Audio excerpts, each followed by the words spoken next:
Move. Perfect. Well, early. Wow. Oh, I'll we go are. back. We're live. Yay. Live from bad Wi-Fi. It's Sunday night. This is horrible. Nice. What's going on, guys? Welcome to My Cup of Tea, episode number 31, of which we are discussing plenty of things, both the premiere of the Falcon and the Winter Soldier and the long-awaited and desired Snyder Cuts is real and it exists and we've seen it, and interesting how it turned out. Joining us as always, we have Carson. Yeah, what's going on, guys? I've been messing with my Snyder Cut backgrounds for like solid 15 minutes now. And I gotta get my boy Cyborg and Flash up here, so I'm excited to talk about all this, actual characters doing actual human things in a movie versus when 3.5 odd years ago they were just kind of there, and we went in the theater and we're like, I don't really know what this is, and now we're here. It is crazy to say, and of course we have this and another Marvel show premiering with a pilot that honestly genuinely surprised me how much I liked it. So I can't wait to talk about that. And just the future of that show, because I think it's really exciting and there's a lot of potential with it, given where things started off. And also joining us, we got Evan. Yeah, I'm having a fantastic day so far. Attack on Titan gave us 2 episodes today, so I think we're going to talk about that today, right? We're going to talk about Attack on Titan today, right? Yeah. I need to start it. So it was a great day for that. But yeah, I'm super excited to talk about the long-awaited. I don't know how much I desired it, but it's there. It was a good movie for the Justice League Snyder Cut. 4 hours of it. I had to split it up between Thursday and Friday. It was exhausting. And then Falcon and Winter Soldier was nice. I loved it. Marvel's not giving us a break at all. So we're right on to the next Marvel show. So it's pretty exciting. To that point, let's actually just go ahead and discuss our prep to watch this 4-hour grandiose epic from Zack Snyder. Evan, you said you had to split it between 2 days. Yeah, so before that, I watched Man of Steel that following weekend. I just split that up between Sunday, Monday, and Tuesday because I had a lot of work and I was never able to That's not how you watch movies. Concentrate. I know. I was like that. I feel like that's like how I watch movies a lot during this school year. I'm just like, you know what? I don't have a lot of time to center around 2.5 hours of Man of Steel, so I'm just gonna split this baby up. But anyways, Thursday night then I decided to watch Justice League Snyder Cut. So I watched 2 hours of it. Kind of flew by. Didn't feel like 2 hours at all. And then I watched the second act, just other 2 hours, Friday afternoon before I had work. And then after work, I watched Falcon and Winter Soldier. So it was a lot of day of streaming Marvel and DC stuff. It was too much. I was gearing up. I did my Man of Steel rewatch couple days prior to the drop. I think it was on like a Monday, and then Wednesday comes the day before, and I was gearing up. I'm going to watch Batman v Superman, Dawn of Justice, Ultimate Edition, full 3 hours, and then it's like, boom, I have to babysit all day, and I did. But then I decided, okay, I'm not going to have time because at the end of this babysitting, we're watching Kong, which we did a live stream for. So I was like, okay, I'm going to watch it while little guy's here. He's still, it was fine. And then I rewatched it and I was like, all right, cool.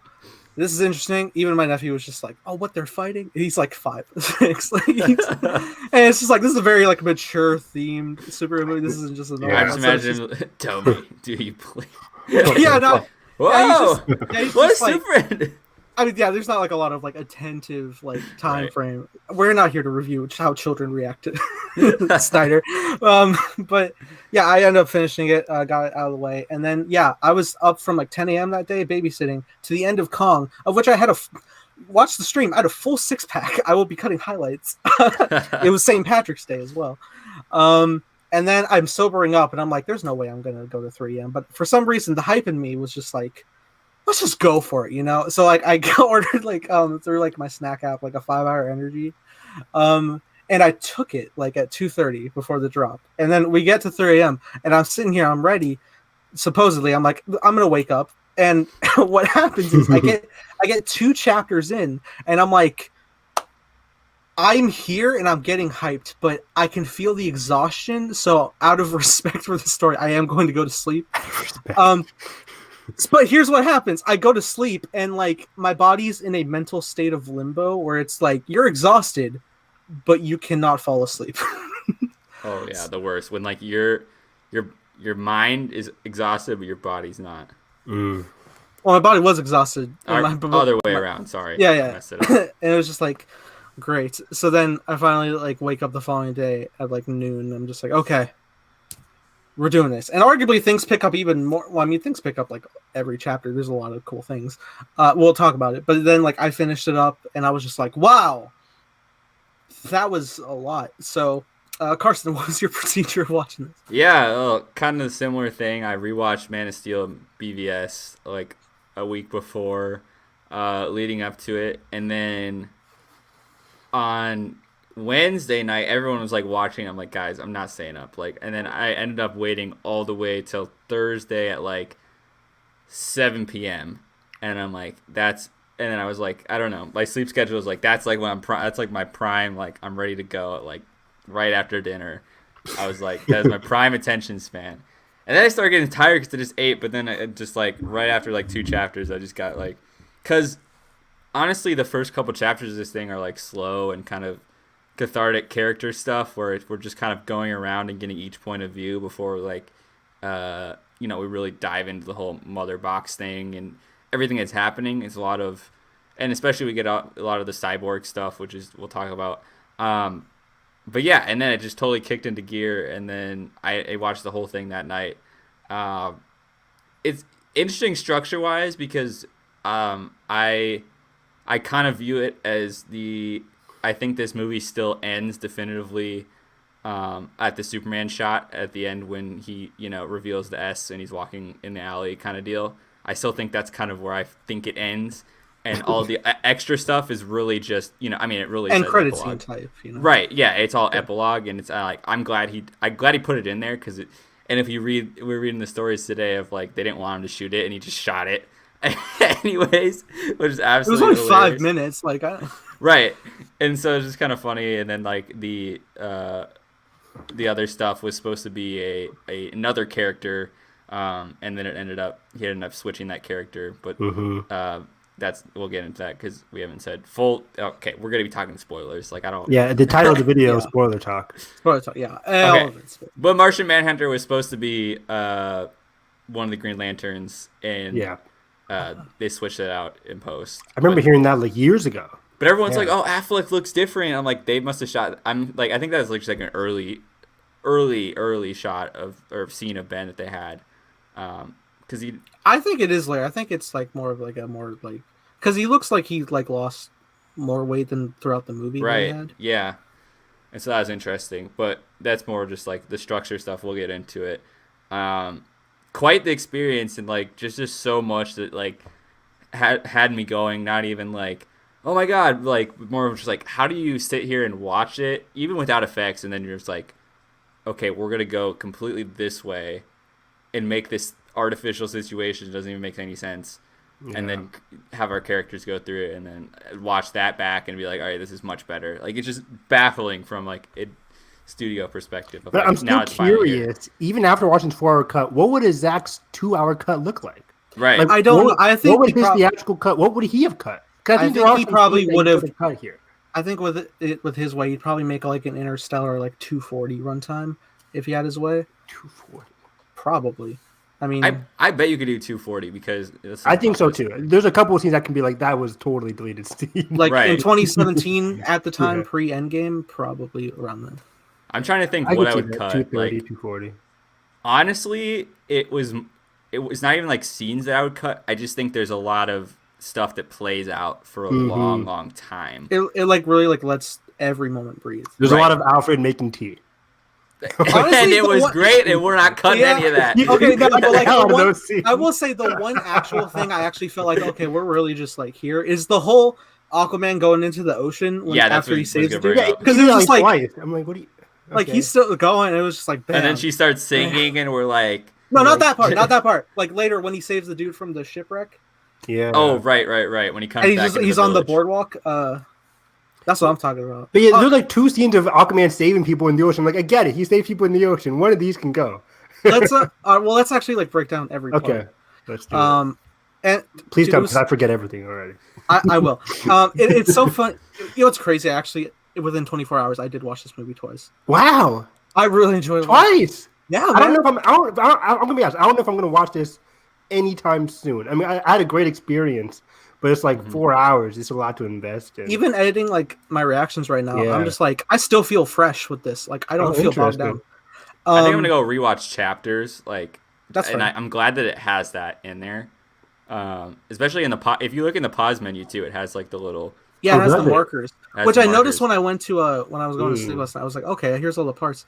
And it was funny because I don't like to look at like how long these are when I'm reacting because like it could like ruin the surprise sometimes. When you get to part 6, there's still like an hour of runtime left, and I'm just like, oh, that's a lot. But we also had like no idea an epilogue was coming either. We just knew about the 6 parts, but we'll talk about the first part. So first part is part 1. Don't count on it, Batman. So we're running through.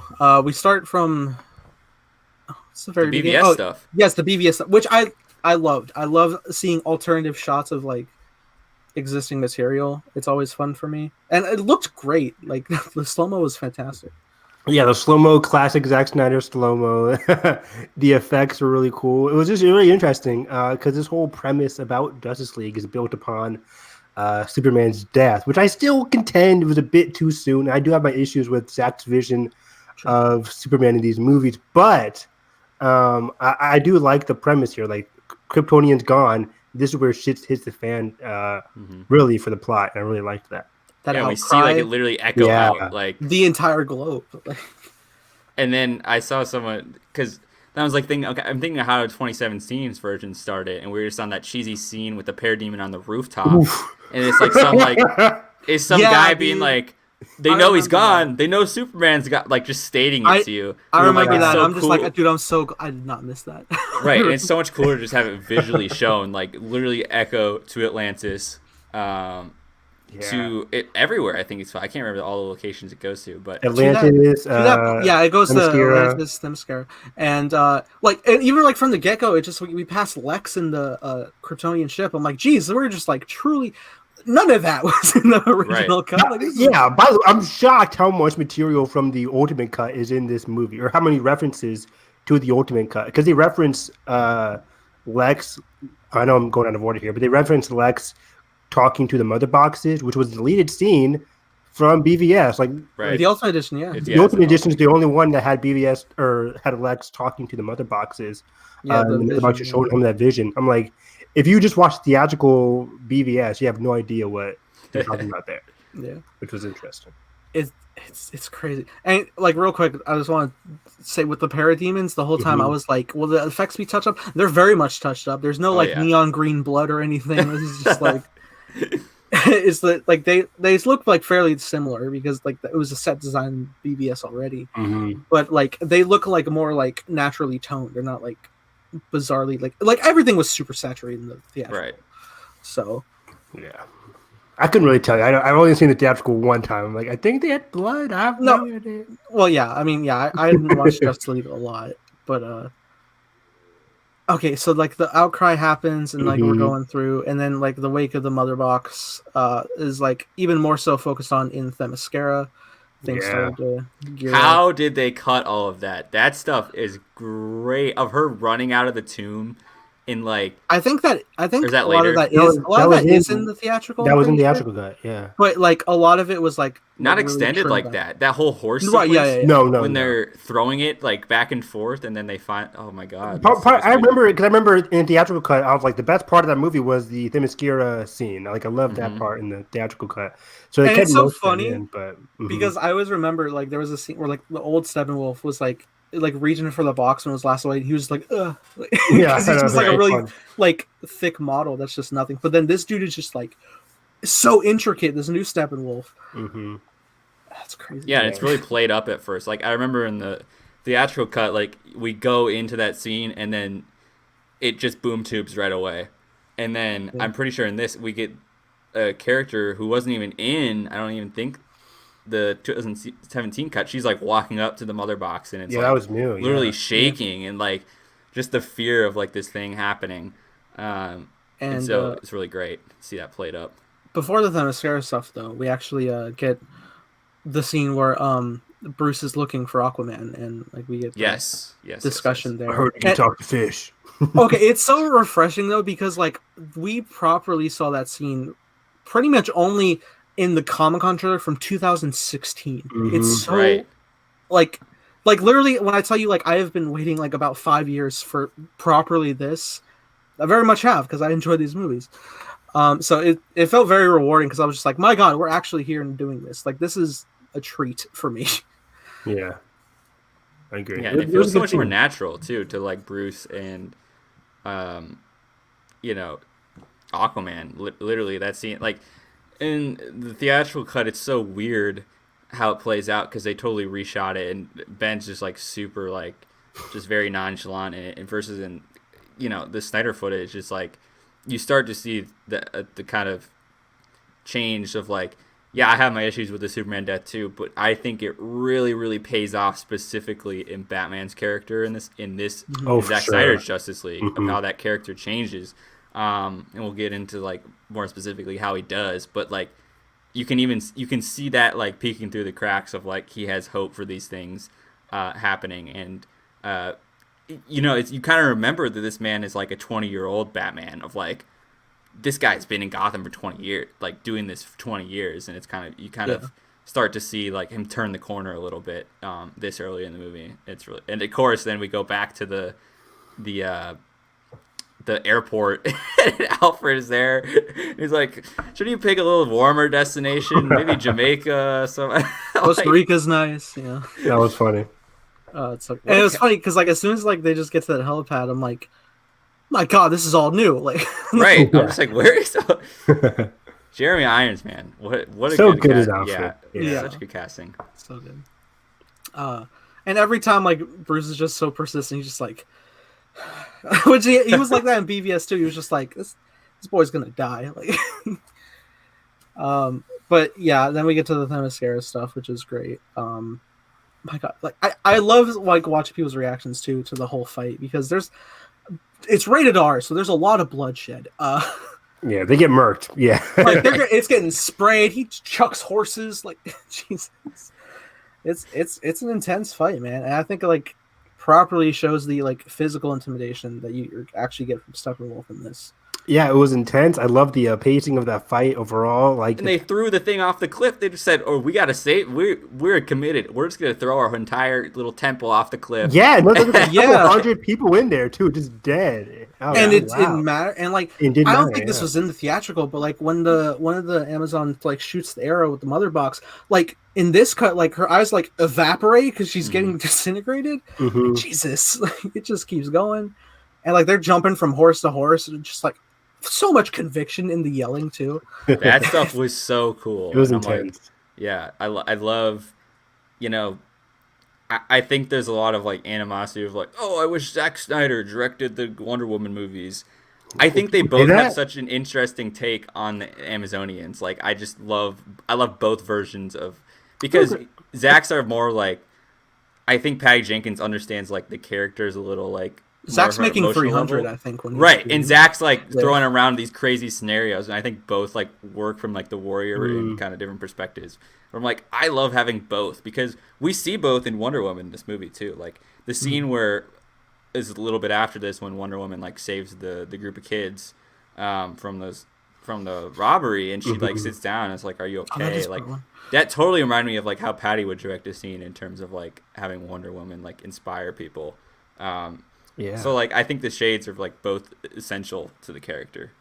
I agree. Yeah. I mean, I didn't really see much of a difference, but I guess I guess Zack's is a bit more intense. But also like I look back at the Wonder Woman 84, like the beach scene, the beach scene there, and then Wonder Woman 84 when the whole Olympic whatever scene, like they all felt fairly similar. I like them all.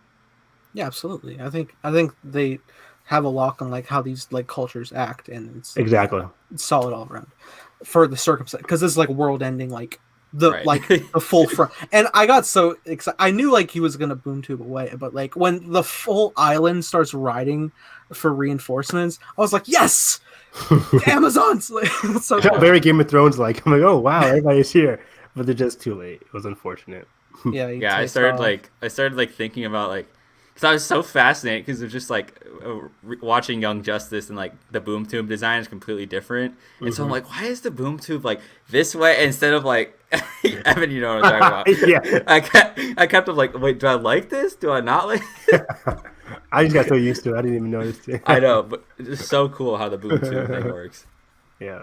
No granny goodness in this movie. No granny. No granny goodness. There's a shot of her. Yeah, she's at the end. I mean, yeah, that whole room is at the end, but it's fine. We'll get there. So yeah, we do have the Wonder Woman terrorist fight again, but this time it's like a lot more recolored and a lot more.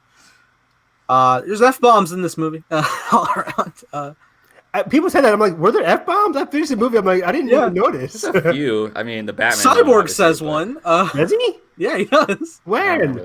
Like when Diana goes to meet him. He said F off there? Oh, yeah. He said F the world. Like, oh, wow. Okay. Because he's just like not about it. I think that was... We'll get to it. There's a lot to unpack. So is this rated R then? This is not PG-13? Yeah, it's rated R for violence and language. Huh. Mm-hmm. BVS Ultimate Edition is also rated R. Huh. Yeah, I knew that, but I always see BVS Ultimate as just kind of like a team R. No, yeah, it was just like it's the blood in the warehouse. Right, it's the warehouse, and he's like, oh, it's a blood on the wall. I know, right? There is an F-bomb, but there's only one, which is PG-13 rules. So tame. It's fine. Zach was like testing the water. It's funny. I never would have thought like the as of now definitive Justice League movie that's out there is rated R. So I know that's kind of weird, but so did you guys like the whole One Woman terrorist? I thought it was fine. I thought it was really cool. Yeah, I love that action. Yeah. I mean, it's a lot of the action we basically got before.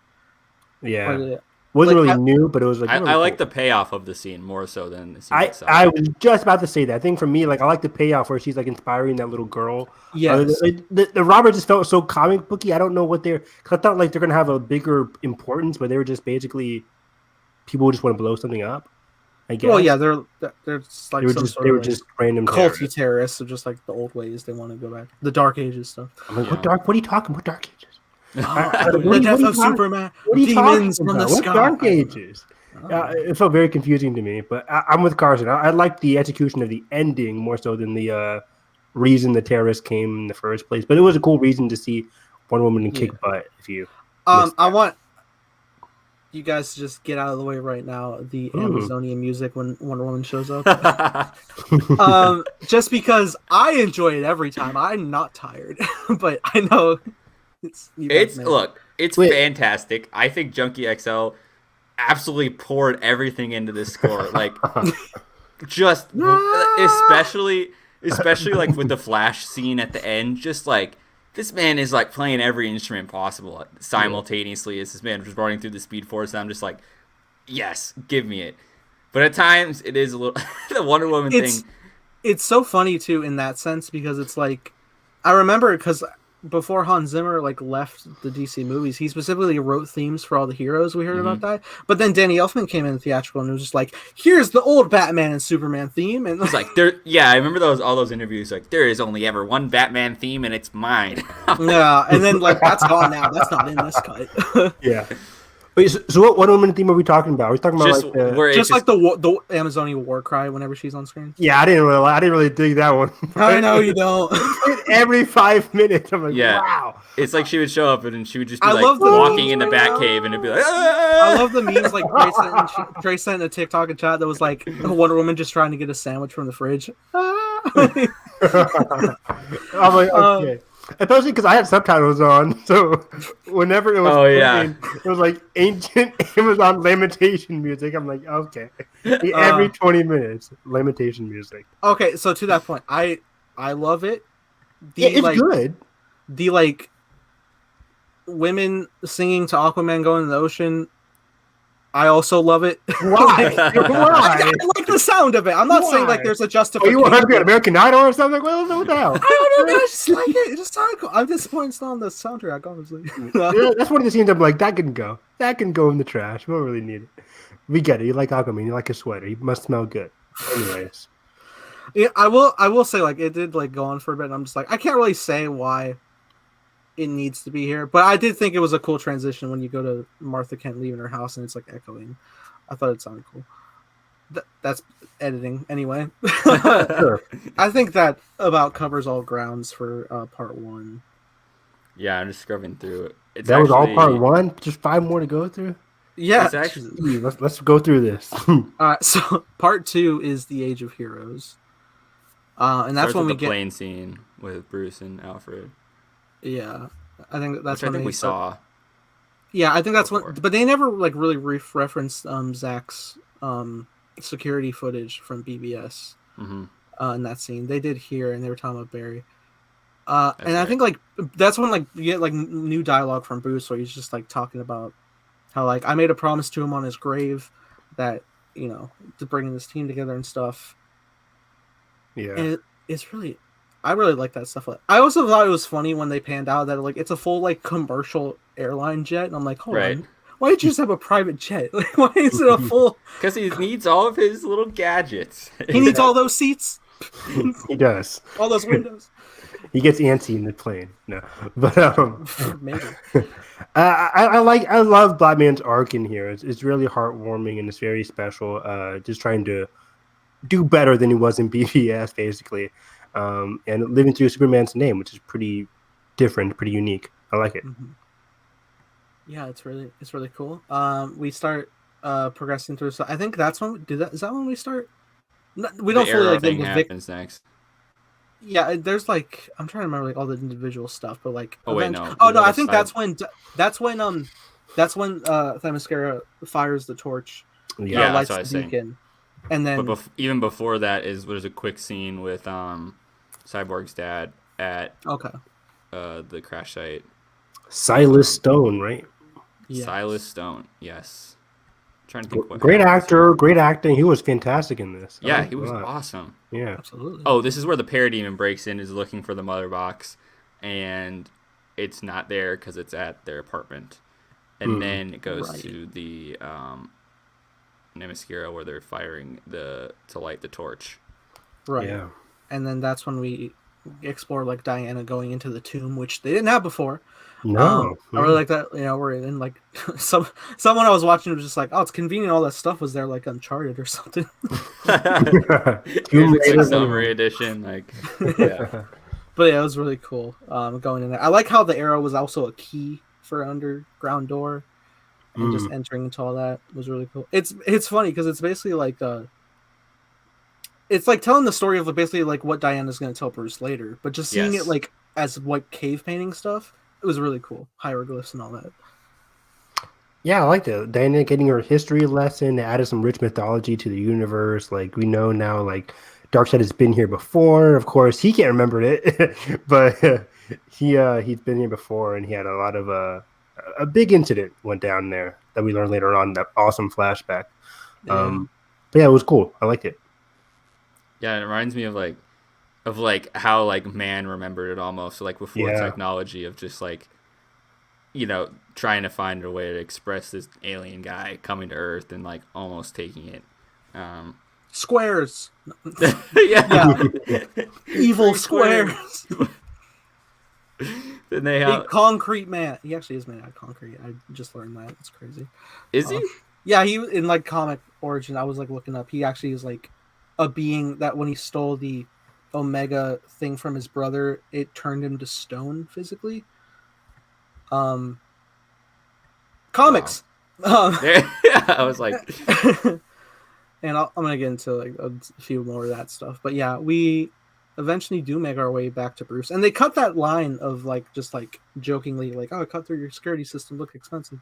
That's not here anymore. They're just like to business, just like, "Hey, shit's going down." Like, right. and yeah, so let's actually start getting into that flashback because Diana starts explaining what's coming. Like, it's already Is that right after this? maybe I can't think of like what Darkseid flashback? Yeah, it's in part 2. Is it? Yeah, it's pretty much like to the end of part. Sure, let's talk about it. It doesn't matter where we are. Let's just talk about it. Yeah, It's just a talk it's a about it. lot. So Oh and yeah, this- it's here. and this scene is even more extensive because it's not just like I think the original might have had Steppenwolf in its place. I'm pretty sure it did, but like I'm this pretty one- sure it had Steppenwolf in the. I can't remember because I'm like I remember Steppenwolf fighting the Amazonians, like with the whole like retrieve the mother box, but I didn't know if they also had him in the flashback. I was confused, but I think they yeah. did. But and it's funny because I remember like the only like angle you got of like Green Lantern in that fight was like he was up in the sky in the very back, like it's an Easter egg. But like this one was front and center, like look at me, Yeah. I'm a lantern. Like it's Not to mention like Hades and Zeus just chilling. Like yeah, you know. you have like all the Atlanteans before they retreated to the sea, all the Amazons, men. Also, I really like did like some Lord of the Rings framing where like the Amazonians are like way taller than the humans. Yeah, It was so cool. Right. And who's like the head guy leading the men here? I can't remember his name. does he have a name? Does he? Yeah, no, it's like one of the historical. Leonidas. No. Okay, so it got me thinking because 5,000 years ago. in Young Justice, what's his face is God. Okay, I think Evan, who's the guy in Young Justice with the scratch on his face? He's part of the light. He's got Crap, Savage. Yeah, he Savage. because he's lived for so Savage. long. He was like technically in that canon. He was God, I'm blanking on. He was the first mutant. Yeah, but he was Okay. known as like one of these warriors back then. I don't know if explicitly in this, but back then he was known as like that. So you think Savage was in this flashback leading the men? I don't think in this version. I'm just saying it got me thinking. It could have been. That'd be a fun Easter egg. Maybe it's actually like, yeah, sure. But yeah, that'd be really cool. Something the Great, something the I can't remember what the alias name is. Anyways, continue. Okay, so it's interesting as this is unfolding out because like the man himself is jumping down. It's like, oh, Darkseid. Interestingly, this is before he actually is Darkseid. Yeah, at this point, he's still I forget Darkseid's real name. It's like UXAS or something. Yeah, Ooks. It's hard Genghis to pronounce. Khan. Genghis Khan. Yeah, That's that what I'm wasn't thinking. Genghis. He's in Bill and Ted's Excellent Adventure. If you watch it. I'm trying to look up Darkseid's real Yes. name. Okay. At the end of the 12th century, Savage, who was going by Genghis Khan, built the biggest empire in human history. Therefore, at the turn of the century, Savage clashed with Darkseid's forces, who were attempting to conquer the Earth. Alongside his two metahuman sons and army, Savage posed resistance, but they were easily defeated. However, Darkseid was impressed by Savage meta abilities. Seizing the moment, he created the greater universe, and then they proposed that alliance or whatever between them. You're exactly right in the comic books. In the comic books, but not here. Not here. I mean, maybe. But I'm like, I could not remember Genghis Khan for like the life of me. Wow. Okay. Your world history is lacking. But I yes, know. we have Atlanteans, Amazons, men, Greek gods. Yeah, you get Ares and Zeus. Was Ares and Ares Zeus. the one that got like the final blow on Darkseid? Yeah, we're gonna dive into. So immediately, Darkseid. Yeah, is he doesn't have jumping- the Omega symbol. That's why he was so weak. He doesn't have Right. the It was funny 'cause Omega I was- beam or the Omega symbol or anything. Yeah, and it's funny because I was like, this man looks like smaller, but like Right. obviously it's because he's not there yet. And it's interesting that we'll also find out later that like this is like when he slams down is the anti-life equation, which we'll dive deeper into later. Which I imagine with like how many worlds and how many years he's lived, he probably just forgot that it was on Earth, because he literally almost died there. Maybe he didn't even like know what it was at that time yet. It's possible. Yeah, that's what I kind of thought too. That it was just like focused on the battle because he literally just jumps down and is like immediately starts to. Yeah, and it was also really interesting, like the thing with the mother boxes being like they're so advanced in technology that it appears like it's magic, and like these sorcerer beings are like Wielding them almost. Like there's yeah. 5 of them at the time, but then like straight up like arrow, 2 of them got taken out. And I was like, Yeah. where it was really invigorating just seeing like the world actually able to push Darkseid back. It was so fun. And like the Green Lantern coming in and everything was so cool. And yeah, can I just say Zeus is the most jacked person I have ever laid my eyes on in history. Jesus Christ. Yeah. Like, There had to be some CGI abs, right? Because that was insane. I don't know, because like also like everything just exuded strength. It was insane. Like he like pulled out like that extra lightning to zap out. It was so crazy. Also, the death of the Green Lantern was nuts. Like right, because the ring, like I can't remember specifically what happens, but like the ring was like trying to search for somebody. It was like, hold up. Even before that, like I wouldn't have expected. Like Darkseid strip cuts his hand off. Like Jesus, that was insane. And then it flies off, and it's basically like in front of Darkseid, and he's like gonna grab it. He tries to grab it. Yeah, man's like, nope, it's arrow, and then it zips off. Who will? Maybe we'll see. Maybe restore the Snyderverse. But then. Yeah, Zeus comes in with his bolt, and then Ares, and he just takes the axe, and it cuts right through. And I'm like, oh my god, it's a I know, right through him. I'm like, whoa, jeez. And somebody pointed out it actually makes the most, because like he gets his power heightened the most, and like war, and this is like the biggest war of them all. Now. Yeah. So that makes sense for Final Ball. And it's funny. I was like looking at his face, and I was like, David Thewlis, is that you? Like, wow. Is it Lupin? It kind of does look like him. No, yeah, for sure. It's probably not him, but it looks similar. I was like, is that nose? Like, yeah.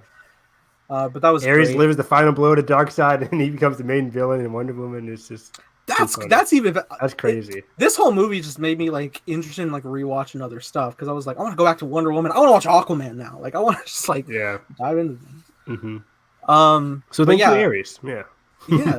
Yeah. And we get the cool scene of like them deciding what to do with the mother boxes, essentially. Of like, they're cheering, as Earth they're leaving, and then also it's so funny just thinking in hindsight of Wonder Woman, because I'm just like, wow, Wonder Woman's mom is cool. I know. I kept saying that whole fight too. Wonder Woman's mom and the other woman that trains her. I can't remember her name. Yeah, I forget her name too. Also Zeus, who literally molds Diana out of clay to give her life, and Ares, who she'll fight later. Like everyone's here. It's crazy. Yeah. I just loved Darkseid getting lifted by his men. Like they have no idea what to do. I was like, shit! Everybody besides Desaad gets murked, and Desaad's like, oh shit! Was Desaad there? One. I think so. I think all the other like. Wasn't he one of the Mother Box Guardians or something like that? He might have been in the middle, just chilling. I know some of them get killed. I could be wrong, but either way, they pull Darkseid back. He's like, Desaad is like the biggest. I know. Desaad, this whole movie is just like that guy that stands around and like just yells at people for like doing stuff, and he's just in the background, just like. He's like the secretary who thinks he has so much power. Like, you're just a middleman. Like, get out of here. He's like the dude who's like, not to like Marvel DC, but like he's like the dude who's like taunting Loki under Thanos's. Yeah, totally. Or like Ronan exactly too, like just that. like look, it's like back off, man. Like, yeah. But it was just funny. Darkseid seeing him so weak and everything. I'm like, if he had the Omega Beam, y'all be wiped out. Right now. It would be a wrap. It's like fighting Thanos without the Infinity Gauntlet. It's also crazy that this is like before with like this is Atlanteans were still like landbound at this point. They said landbound, like they still lived on land before they retreat to the before they retreated into Atlantis. Atlanteans. I was thinking of Lanterns. Well, yeah, Atlantis. How are Lanterns landbound? The whole mythology of Atlantis used to be like above ground. Yeah, exactly. It's like just interesting. That was really cool. And then they're basically just like sitting at these 3 boxes at the end. And are like, and they all just kind of look at each other like, all right, we got to protect them. It reminded me of like Raya and the Last Dragon. We got to flip these pieces off. And they all just kind of nod at each other. And it was so cool seeing like the way they were like forging the tomb boxes. Like one is like, I love the Amazonians, one being spun at the sunlight.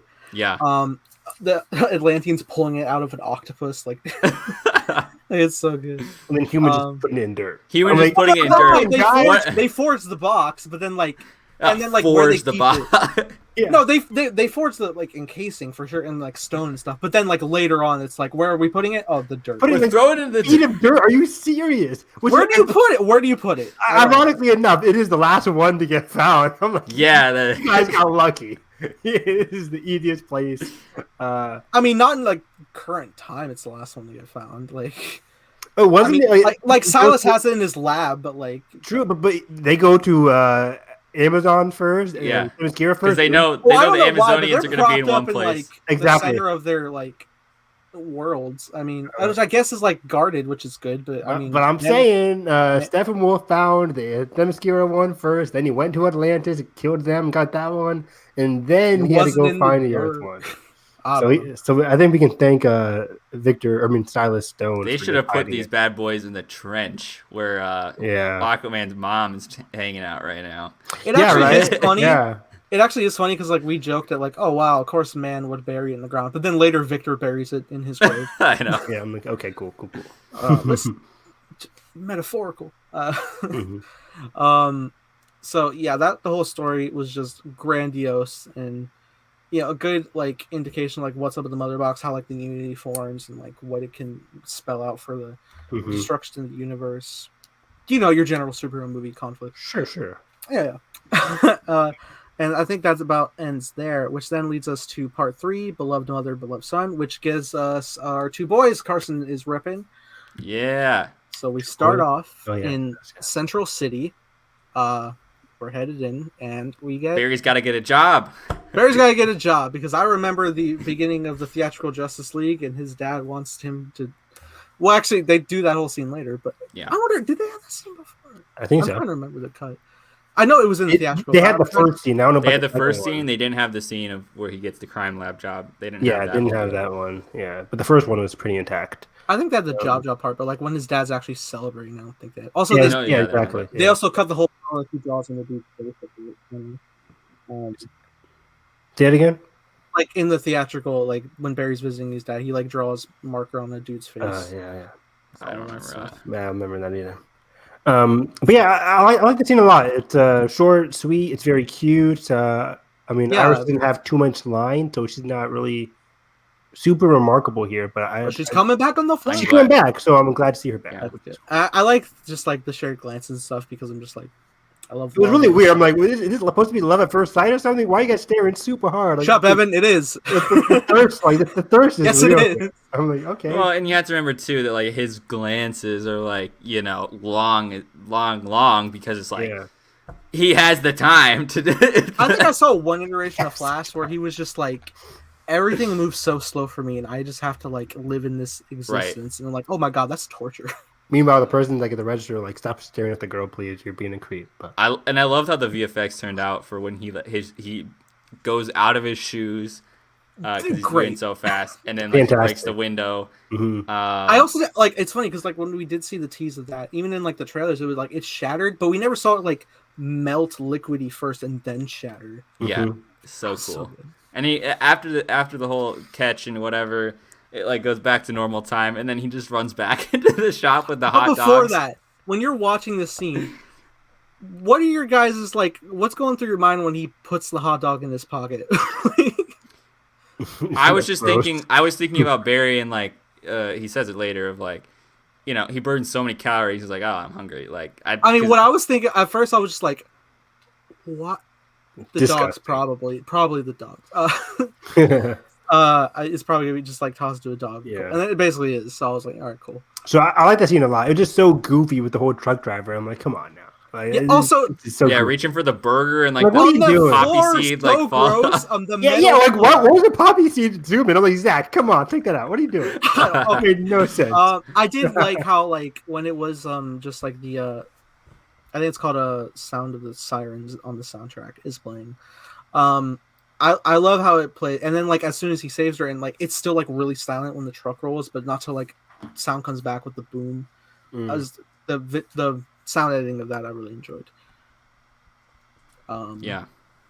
So it was a nice little scene, and then we head back over to Victor, and we get his side of things. That was all cut basically. Yeah, all gone. Oh God! How can you do that, man? He was great in this movie. Really it's so good.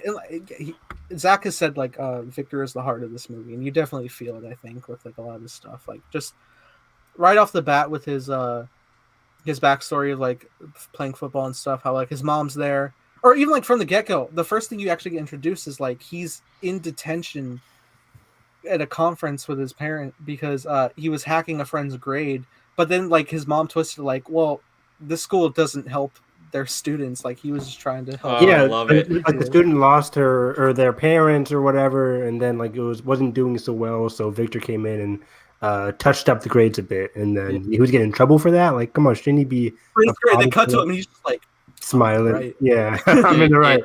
it's amazing how it pays off again for when he finally does listen to the first part of the recording, and then his dad's like, you know, it matters how you what you choose to do with it, and then it cuts immediately to the scene of him helping out the lady who gets evicted from her house, and he's able to manipulate the currency and basically just do whatever he wants within all these systems, and which is such a cool visual. Of yeah, it was money. so cool. Like, yeah, the whole visual of Cyborg's powers at this entire movie was really cool. The way he visualized the money, like Nathan said, or just going through the past, like he was just walking through town and like he's still wearing like his football uniform, but he's like telling everybody what's going on. It was so cool. It's funny that he has the knowledge of like I think at one point he like cites like a historical event or something just like in conversation with the Justice League, but it's just like crazy that like that's like all instantaneous to him. Like anything that like has been digitized, like he has access to immediately. Yeah, like oh man, it's like such a crazy premise. And it's so good. Like the whole scene, like, and just like when he does score like that winning game score. And he looks up, and then his dad isn't there. His mom is like giving all her energy. She's super happy, but then just that empty seat. And oh my god, when they're driving home and like she turns his face back and he's just losing it. Oh my god. Yeah, it's so good. And it's so interesting because I just watched a completely different iteration of Cyborg Origin in Young Justice. Because did you know? In that he goes to confront his dad in the lab. And that's when it blows up. There's an accident at the lab, and like his body is like literally in front of his dad at the lab. There is no like, it's all like there, and it's like the cyborg necessity is out of the fact that the mother box is right next to Victor's like limbs everywhere, and he's like, I have to do this now, and it's like crazy. And then the mother box, or actually father box, cocoons around him and like forms him, and then there's this whole Anyways, so it's like similar. It's very similar, but also different. Yeah, both instances like very gruesome. I'm like, jeez, because like as you see, Victor had like, Young Justice. I mean, Young Justice was a lot of blood in terms of like Victor's body was all over the place, kind of. Is that like a season 3 thing? Or? Season 3. Okay, so probably.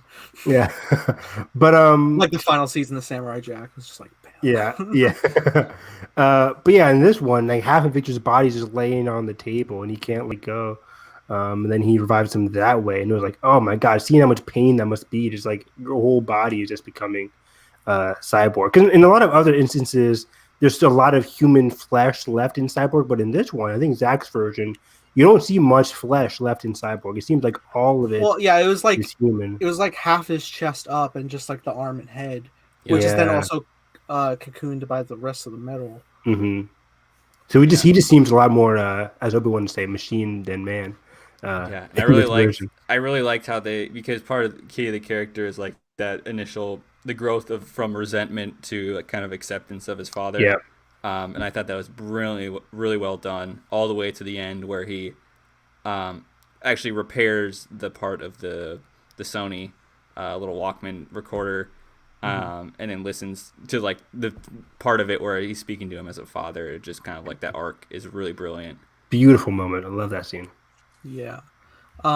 It's always funny. I keep hearing like a lot of people just like randomly like bring up, because it's a nice moment with like the lady getting the money. It's so great.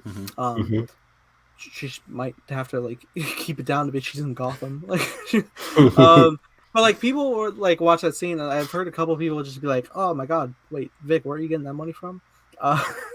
And I just always remembered like this fact that I read that it was just like there's way more digital money in the world than physical money. Of course. So, like obviously you can just change it. He's Cyborg. Like, it's Cyborg. Yeah, people are thinking way too deep about this. It's too deep because they see the physical stacks and they're just like, where'd it come from? Is Cyborg changing the inflation rates? Yeah. Like people are like, if he does this with everybody, what will happen to our economy?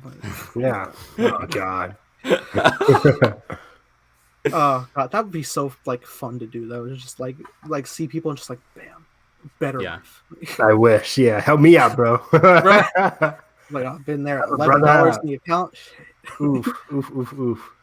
But yeah, that was such a great moment, and it's interesting too because like that he's like walking home, and like people are like still looking at him like on the street, and that's when he puts his hood back up and stuff. Yeah. But then he kind of embraces it even more. Like, just why I love Cyborg's arc even more. Like, by the end, he doesn't even wear a hood anymore. He just embraces who he is. Yeah. And the Wonder Woman part of the scene they're meeting, we haven't talked about that yet, of where he turns off the entire power grid, flies down. He's just got the mother box with him. It's kind of funny. Yeah. And Diana's like, I know what it's like to lose somebody. Of course, trying to help resonate with, him losing his mom and kind of, but also him losing himself, of like having this huge expectation of like, you have all these abilities now, and you're kind of this chosen one now that you have these abilities a little bit, because you're expected to do something with it, and that's basically through the expectation of his father, or through Diana's case, the expectation of all Namaskira to be like the chosen one who's going, whenever evil occurs, she'll be the one to rise against it, and she'll be the only one that can rise against it. Which is tough for Cyborg, right? Because he just wanted to be a football player. He was probably had tons of scholarships. He was having a good life. I mean, granted, his father wasn't there for him a lot, but he had a good life with his mom, and then that's completely erased, and now he has to be a hero and save the world. Like, it's a lot. So, love Cyborg in this movie. He's easily my favorite character in the film. And Ray Fisher, good. I really hope he comes really back. Dun, dun, dun, dun. We don't get him back on the Flash, man. He ain't gonna be in the Flash. I don't think he's getting his own movie. This might be the last time. Currently, let's fix it. Like, I hope so. I would love to see it. There's no chance. I would love to see a solo movie, and I think they could do a lot of stuff with it. But I just zero chance. It's just. I hope so. Yeah, I zero have chance. To be different leadership at whoever's gonna do it. Yes, I'll give it like a 30%. I don't have faith in WB. Like, I really want to. WB, no. But I just don't have faith. What is he going to do? Go to Paramount and give me a Cyborg movie? Like, my faith is in WB being reactionary, like, because that's what they they very are. They used to be. I mean, I don't know if they are now. I think they're gonna be like, okay, we're good. We have like all these sequels going. Like, I don't think they need to. Right. But we'll talk about that later. But yeah, what's next? I believe. Oh yeah. Also, real quick, when the janitor dude was abducted. Yeah. It's so funny because they were like, we got he drew an artist rendition of what he thinks he saw, and it is straight up Batman that he drew. I love the little bits of humor in this movie are hilarious. Yeah, I was like, oh, that's just Batman. Yeah, I was like, that parademon did not have horns. Shut up. Yeah, I whispered to my brother, I'm like, they're going to confuse that for Batman. It's supposed to be a parademon, but they're going to confuse it. And even the doctor that's working with Silas, Ryan Choi, who is Adam in the comics. Yeah.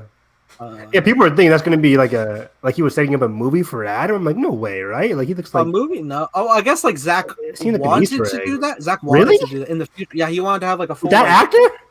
Yeah, he wanted a full like Asian cast Adam film for him down the road. He just didn't seem like a superhero kind of actor. I mean, unless who? Like the guy who played Ryan Choi, the assistant to Victor or Silas. Yeah. I mean, he didn't seem like a. I mean, maybe he can work out and stuff, but he just seemed like a scientist to me. I liked him. He was like, he was okay. You're looking at the hottest thing on earth, Doctor. That's what I told my prom date, but it didn't work out too well. Oh damn! Yikes! I like it. But yeah. So then we enter into, I think, part 4, Change Machine, and that's basically when we start getting the team together and they start. Oh wait, hold up! You missed one thing. Are we going through everything, guys? Come on. Actually, you missed 2 major scenes. You missed Batman and Barry meeting and hit Barry's little lab. Is that a major? Also, that's important. Yes. We saw this in the theatrical cut. Yeah, we did. Oh, next. He's rich, Evan. That's a superpower. Okay, well, the other one that we didn't see in the theatrical is like really the extended sequence of Steppenwolf coming for the Mother Box in Atlantis. Right. We get a bunch of. I think William Dafoe shows up. Yeah, Willem Dafoe talked to Aquaman. I think about which was weird. The hair was weird. Dafoe's hair was weird, yes, and he seemed to be like a different character than what he was in Aquaman. Like James Wan had a completely different vision. I will say right now, I believe the hair. It's just like it was off-putting to see him with long hair as opposed to shorter. Yeah, I just think James Wan had a completely different vision than Zack in terms of how Aquaman was going to go and how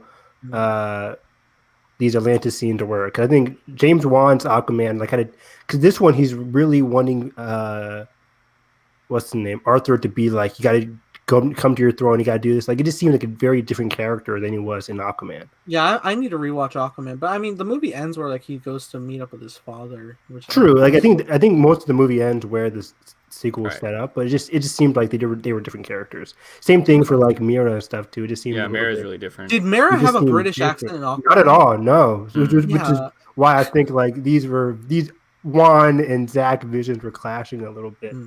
But That's all right. it's fine. It's what you get when you get different directors. It's fine. I think Yeah, probably the action underwater was super cool. I really liked. Yeah. I liked it too. when Yeah. Arthur comes in. I don't think I didn't register this my first viewing. Like Mara gets him Steppenwolf in a bubble and is pulling the water from his body and then it turns to blood. I was like, what the hell? I was like, Yeah. yes. Not only That was sucking like cool. all the oxygen out, but just sucking all the water out of the body. Fucking and just, Qatar over here. That was amazing. I was like, is she really water bending and blood bending? Oh, what the Netflix could be.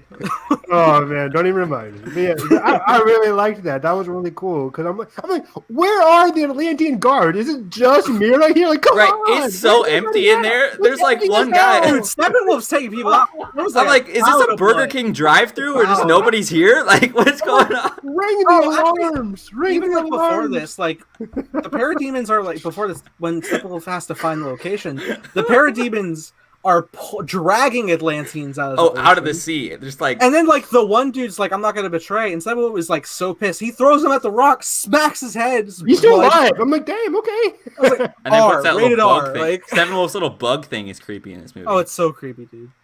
I was, and every time I see something like that, I'm just like, stay out of the mouth, please. Don't go in anywhere, please. Yeah, we don't need any alien and type stuff. And then I it don't just need, like projects their thoughts. their mind, instead, yeah. but- So It's like, all right, cool. that was just really fun. I think the movie kind of references it, saying Orm had all his army like away from Atlantis because they're handling the rebellion.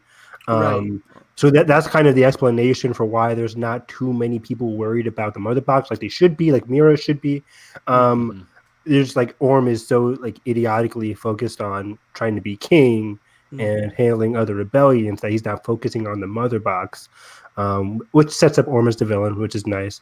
But yeah, it's just so funny. I'm like, this is the end of the world, and it's just Mira and a guard or two. We gotta fight the rebellion for whoever gets the crown. I'm like, no, Orm. And they kind of tease Orm at the end of the movie a little bit. It's kind of it's out of focus, so you don't really care. But it's like, yeah, like it's Mira talking, and then like in the background, I think it was supposed to be like Orm, but it's out of focus. It's focused on Mira, so you don't focus on behind her. Okay. But it was just really cool seeing the differences between this movie and then what we see in Aquaman. The British accent thing, most of all. Yeah. So then, yeah, we do start getting to part 4, and we're off. At least I probably not getting this in the right order, but like we're off eventually in Gotham with J.K. Simmons Gordon. And he also sees the drawing of like the parademon and he's just like, you idiot! It's not Batman, you idiot! Like 20 years, you think he's just kidnapping people? No. Mm-hmm.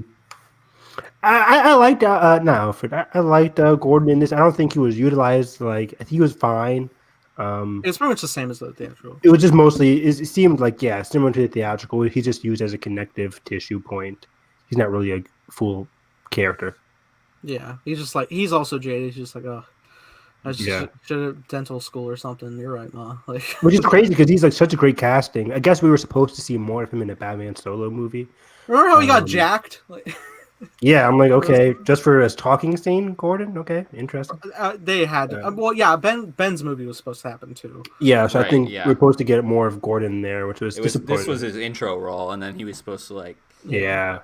Mm-hmm. I remember like Ben Affleck's tweeted that screen test of Deathstroke. Yeah, people got so hyped. Man, that was that 2017 or 2016 where all the Ben Affleck news were going back and forth. That was crazy. It had to be 2017. Yeah. Probably. Yeah.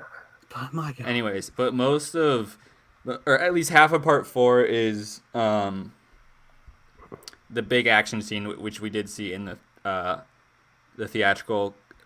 cuts and extent. Yeah, little way different. better. Yeah. Yeah, but it's way executed way better. There's less, no Flash falling on, Yeah, ugh. less creepy weed and stuff. Less. Hey. I will say, like, if I were to like keep a scene from the theatrical, I really did like the whole like save one person thing that was between Bruce and Flash. Save one person. Yeah, because Flash was like he'd never like properly saved anybody before, so he was like jittery. Like, Oh right. Oh, okay. Yeah, that But was I think I like that it's replaced by like Barry like running up the stairs like this way, guys, and he's running Yeah, no, back this down. I like this a lot more, especially after he already saved Iris and stuff. So I thought that was cool. Right. And like later on when he's like mega catching like every falling debris on the rocks. Yeah, when they get outside, and then I love that. Mhm. Yeah, man. Yeah. And then he comes back in and he's like, it's the same run, get the sword and everything. That was really cool. I mean, I just love Wonder Woman fighting Steppenwolf. It's going toe to toe. The whole action scene is sick. Yeah. And then Flash doing the There little was a sword much poke thing is funny, and then they did a different Steppenwolf line, which I like way better because like in the original, the janitor dude was begging like, "Please, we have families," and in the Whedon cut, he was like, "Why does everyone keep telling me that?" It was like played for a joke. But then in this one, it was like, "We have families," and Steppenwolf said, "Then you have weakness," and I was like, "Oh, it's better." Cool. damn. I love that. Way Love better. it. Yeah. But yeah, overall, mostly the same thing. But again, I love the way Zach directs the action here. Cyborg taking thrilling. over is still funny, and then Yeah, talking to Alfred. Actually, there was like a Alfred. lot of points where like Steppenwolf would just like be cheeky and like talk in the Whedon cut, but like here he's like more silent at times, and I was like, I like that a lot better. Oh, Yeah, I I think. wouldn't have noticed. And then we get the Steppenwolf characterization right after this. I think we get the little talking point between The Skype call between him and Desaad. him and Desaad is right after this. Yeah, he wants. He has a couple of these. I don't know which where. Yeah, it's like pretty much every mother box he brings. Yeah, and Desaad keeps like, tell me someone to get some good news. Like, stop giving me calls every other minute. Come on. But it's so cool how like that goes about. Like, when he calls Desaad and he's talking, and he's just like, "You know what you did? You betrayed your family. You still owe the Great One 50,000 worlds." I'm like, damn. Oh yeah, so the context for this call is he touches one of the mother boxes, and it cuts to the same shot of like the hand going through the dirt. Well, yeah, this time his hand. And this time his hand, and he discovers the anti-life equation, and that's why he calls him. Yeah, which would be like Carson. Now you understand the Carson understands the anti-life equation now. I understand it. I mean, yeah, I'm not as overly familiar, but I feel like Darkseid explained it pretty good to me. Yeah, basically just taking people. Oh, but I saw it. We saw it in action, Evan, on the ship, and Young Justice season. We saw Superman under it already. So, yeah. Young Justice fans got a head start, I tell you, and people who read comic books for years and years and years. Yeah, people in the '60s. I know, right? How dare they? How dare they? Yeah, cool. But yeah, that was pretty great, and yeah, as soon as. Is that when Darkseid pops up in that? Yeah, it's so funny because as soon as he hears the word anti-life equation, Darkseid's like, "Oh shit, okay." It's like Desaad move. Yeah, get out of here. My turn. Anyway, and I like when he comes. He's like, "Could it be that you found it? Like you of all people?" Yeah, I mean, it's pretty funny, right? Darkseid gets his ass kicked, and he totally forgets what world he just came to. He just goes to random worlds, forgets his name, and he's like, "Oh shit." I love how Steppenwolf just takes off his armor too, like it just like his little crusty head. I think it retract. Yeah. I don't know. It's just kind of funny. It's really good though. I like how he actually like has like emotion in his like eyes and stuff. Way better this time. Yeah. Less like a random actor wearing prosthetics and more like actual alien. Who is the actor again? What's his name? God, what's his name? I don't know about Steppenwolf, but yeah, we don't know the Darkseid actor, right? Ray Porter, I believe. Oh, yeah, it is Ray Porter. Yeah. Anyways, moving on. Dude, get more cyborg stuff. Also, that whole effect of like the molten effect in the rock. Really cool. So good. Yeah, more cyborg stuff. Yeah, they're at Batman's little thing, and then we get the basically the round table scene where they're like, Okay, how cool. do you even know to talk to the mother boxes anyways? And Aquaman's like, well, I don't trust this guy. Like, And that's He could be evil. that's a great scene too. Like just right in, like Cyborg's walking in Nazi Germany. right. Yeah, again, I just love the way Cyborg's powers work. He's just walking in Nazi Germany. Yeah, because he can literally visualize it based on everything Yeah. everyone's ever known, and it's like, Yeah. and it's another like form of like alternate perspective from BVS. We get like Cyborg becoming Cyborg with the mother box and just seeing the pain of that, like physically. yeah, it's crazy to see it merge with him, and then I love the payoff of the scene. He's spinning around, and then all of a sudden you see the red cape because they're all thinking the same thing of like the one being that could. And they got the score.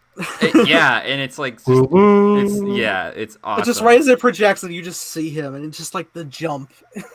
I know. Yeah, I'm like, okay, Ray. Yeah, we do need to because know that. don't you guys remember seeing this? Remember everyone's like, oh, is it Supergirl or is it like somebody like? I'm like, no, guys, 99% is Superman. We know it's Superman. And we had to wait like, 3.5 years for it to be. I remember like later in the movie when like Superman visits Alfred, people like they had that shot of Alfred like hoping not too late, and people were like analyzing like the 5 pixels in the corner of the shoulder. Like, it could is it be red? Green Is it Lantern, guys. I'm like, yeah, is guys, it Green Lantern? It was come on. clearly red though. It's clearly red. Like, that's guys. an interesting fact. Is like they shot all the Superman stuff in the red and blue suit, but Zack recolored it black in post. Yeah, interesting.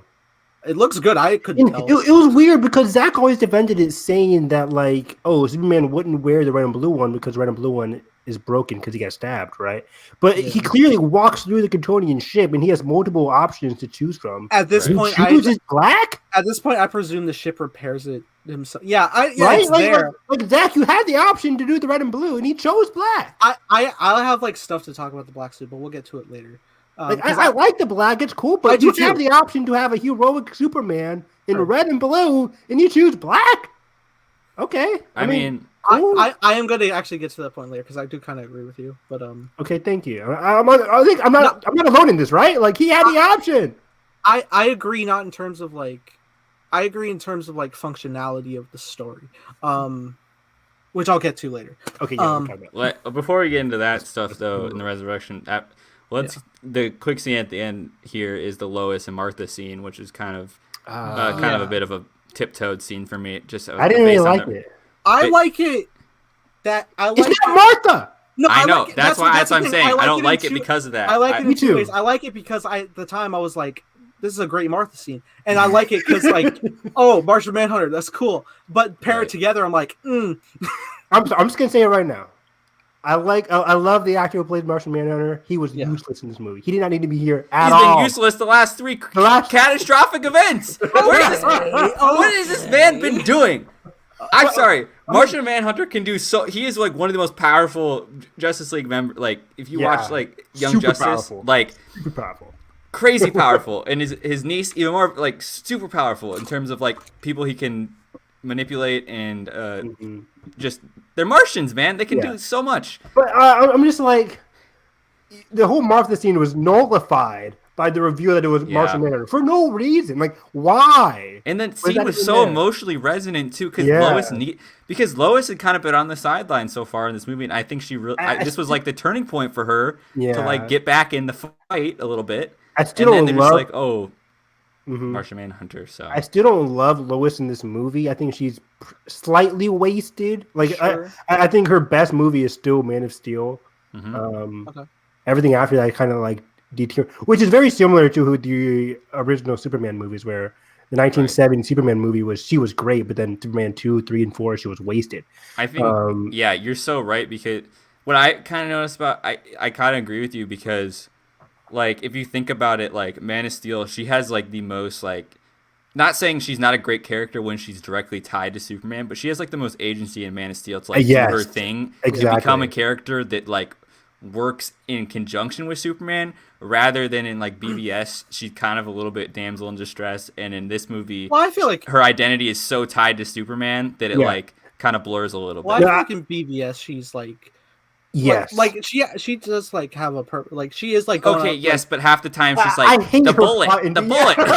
yeah, because she's got it. And there's like 3 scenes in the bullet. I didn't finish the BVS Ultimate Cut, but BVS always gets me. I'm like, your whole plot is centered around trying to convince people that Superman didn't kill people when he obviously didn't. Like, I keep rewatching that. I just don't. I do not like that subplot at all. I will never like it. It's like Superman obviously didn't kill these people.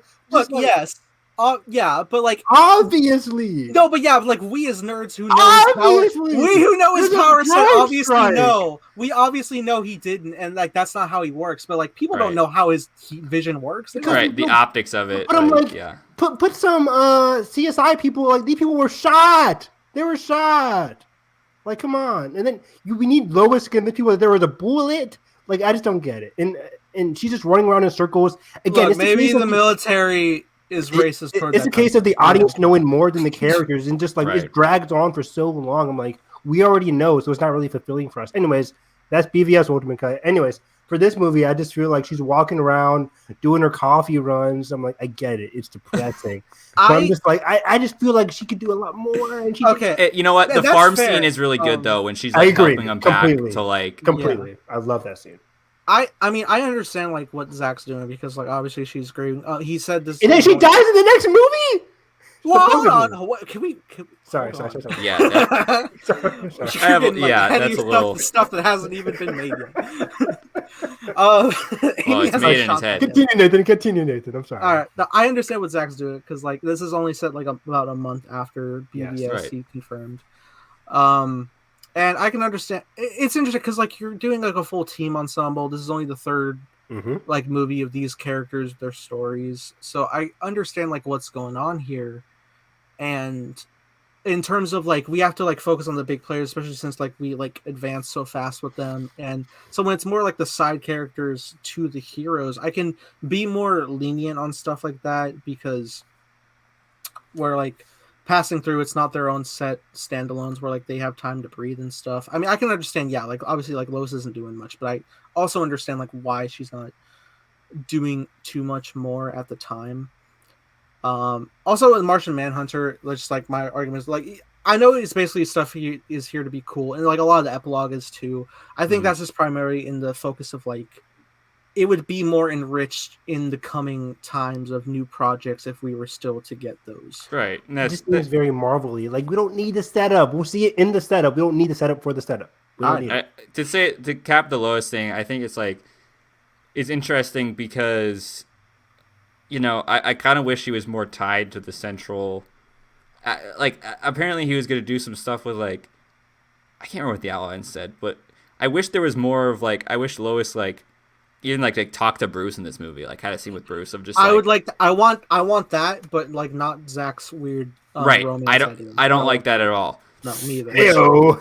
I want to see a month after. I want a scene between them talking about like the expectations of, you know, now that Superman's dead, like how do you fulfill that promise of like how do you move past this, if like her pressing Ben a little bit on like, hey, like, you know, this is what he stood for, and for you to not give anything but your 110% effort towards, you know, just something that's more centrally tied to like what Bruce is going towards in this movie of like, you know, because he's so tied to Superman's death. I wish it, because that is so central to the main conflict of the movie of bringing him back and doing all that. I wish Lois would have been like a little more central to that versus like she just keeps showing up and then like she's like, oh, it's me, and then they fly off, and it's like, I don't know. And then really, when do we see her again? I don't even think we see her again after the farm scene, do we? Nope. I don't think so. Oh wait, we see her once on the porch with like the baby stuff. She's definitely pregnant. Is that confirmed? She is pregnant. Yeah, I mean, I saw like the pregnancy thing on the drawer. But yeah, which I thought Martha's like holding baby toys, and there's like a crib. I didn't notice that. I love that. When was this? At the very end. When Batman buys the house back. When Batman buys the house and he's like, I bought the bank. And he's like, congrats, by the way. Okay, I saw the pregnancy, whatever thing. The box in there, yeah. Sorry, I'm not fluent in so that's interesting, but that's, you know, of course, set up and whatever. Yeah. But we're an hour and 13 minutes in. Let's keep it chugging. Let's resurrect the Superman. Yeah. which is a great, even better in this one. I think it's I think they like, because like the whole time Barry was like a lot jokey around that time. The way they were writing him, just like should we be doing this Pet Cemetery, like all that stuff. That was pretty funny. yeah, but like in this one, it's like a lot more stakes. He was just like when they get to the ship and stuff, they're like, I could charge the bot. Like I don't like to run to the speed of light. Like my own set rule. It's bad stuff happens. It's crazy, but like I can get to a speed where I can charge it. Batman with no hesitation, just like, yes, we want that. Do it. Like I do like how they had a lot of deliberation too about if we should even do this. And Cyborg at the very last second, it's like no Barry, like and like the whole setup. Let's talk about that setup too, because like the mother, like I don't think they even like really indicated that in the theatrical, where like the mother box is not the, but like the Kryptonian ship is scared. It doesn't want this because like, and then when he gets that vision from, like right from the get go, you like get that flash and it's like out of nowhere, just like the globe burns, and then you just see Wonder Woman on a pyre. Like what the hell is going on? Darkseid sitting on his throne, and then you cut to the Darkseid using his Omega beams underwater in Atlantis. So awesome, so good. And he's killed Arthur. He's just like rolling everything over the earth. In my head, I'm like, we need to see a Darkseid versus Justice League fight. Like it's too good to pass up. I mean, like this is Thanos versus Avengers level of awesomeness. I need to see. Yeah, they're panning over the downed headquarters of the Justice League. There's a dead lantern. Superman's there holding Batman's cowl. A trident, right? Like a broken trident. Broken trident. Just the Omega symbol in the back. Like, it's all, I believe Superman's holding somebody of like somebody's Superman's head? holding Batman's cowl. Yeah. Or somebody's Batman's cowl. Yeah. Which another evil Superman. I'm like, oof. And it's crazy. Okay, like I've been here with Zach's vision since BVS. I'm down. It is fascinating because it's like you have Lois with all this grief, and then you flip it, and then you have Superman torn with the grief of Lois, of like, you know. Yeah, they did show that too. Which is like, you know, he has like this human emotion now, and it's like this human emotion that basically drives him to like submit, to be like, okay, like I don't care anymore, like. But it's just like I don't know how I feel about that whole thing. Yeah, I guess like I had to see it in context because it would need to build up to it way more than I think it could happen. We get Man of Steel with a heroic Superman slightly towards the end. I was talking to Nathan about this the other day. Like I love the ending to Man of Steel where he says like I found a job, and then he just smiles. He found a theme and he smiles. I'm like, that ending is so good. Like, let's go. But then we never see it because we see Superman being an idiot in BVS. Granted, like the world hates. But nice. The world hates half of the world. I think it's supposed to be split. And then he dies. Then he comes back here. He beats Stefan, and then he comes back in the sequel. Stephen Wolf. Mr. Steven. Me and him are pretty close. I call him Stefan. He seems okay with it. He's pretty cool. He calls me Edo. Steph Wolf. Anyways.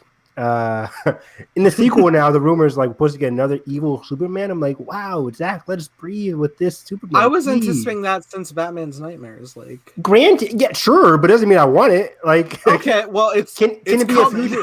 Can it be a future that doesn't have to come to pass? Right? Like, can it be a future that doesn't happen? Well, that's the whole point. Is like when they get there is to undo it. Then undo it. But it's already happened though. It's already happened though. Is what we're saying. Like. It's happened. It made me think, Evan, in like season 2. No, like it will happen, and then they will undo it. No, but it's happening regardless, is what we're saying. Like, yes, yeah, the plan is that let it happen. Anyways, you were saying okay. I'm thinking about like there's a little bit in Young Justice where like Blue Beetle's like, oh, I'm gonna like destroy the world, and it's interesting because it's like he has to go with this conflict of like every choice.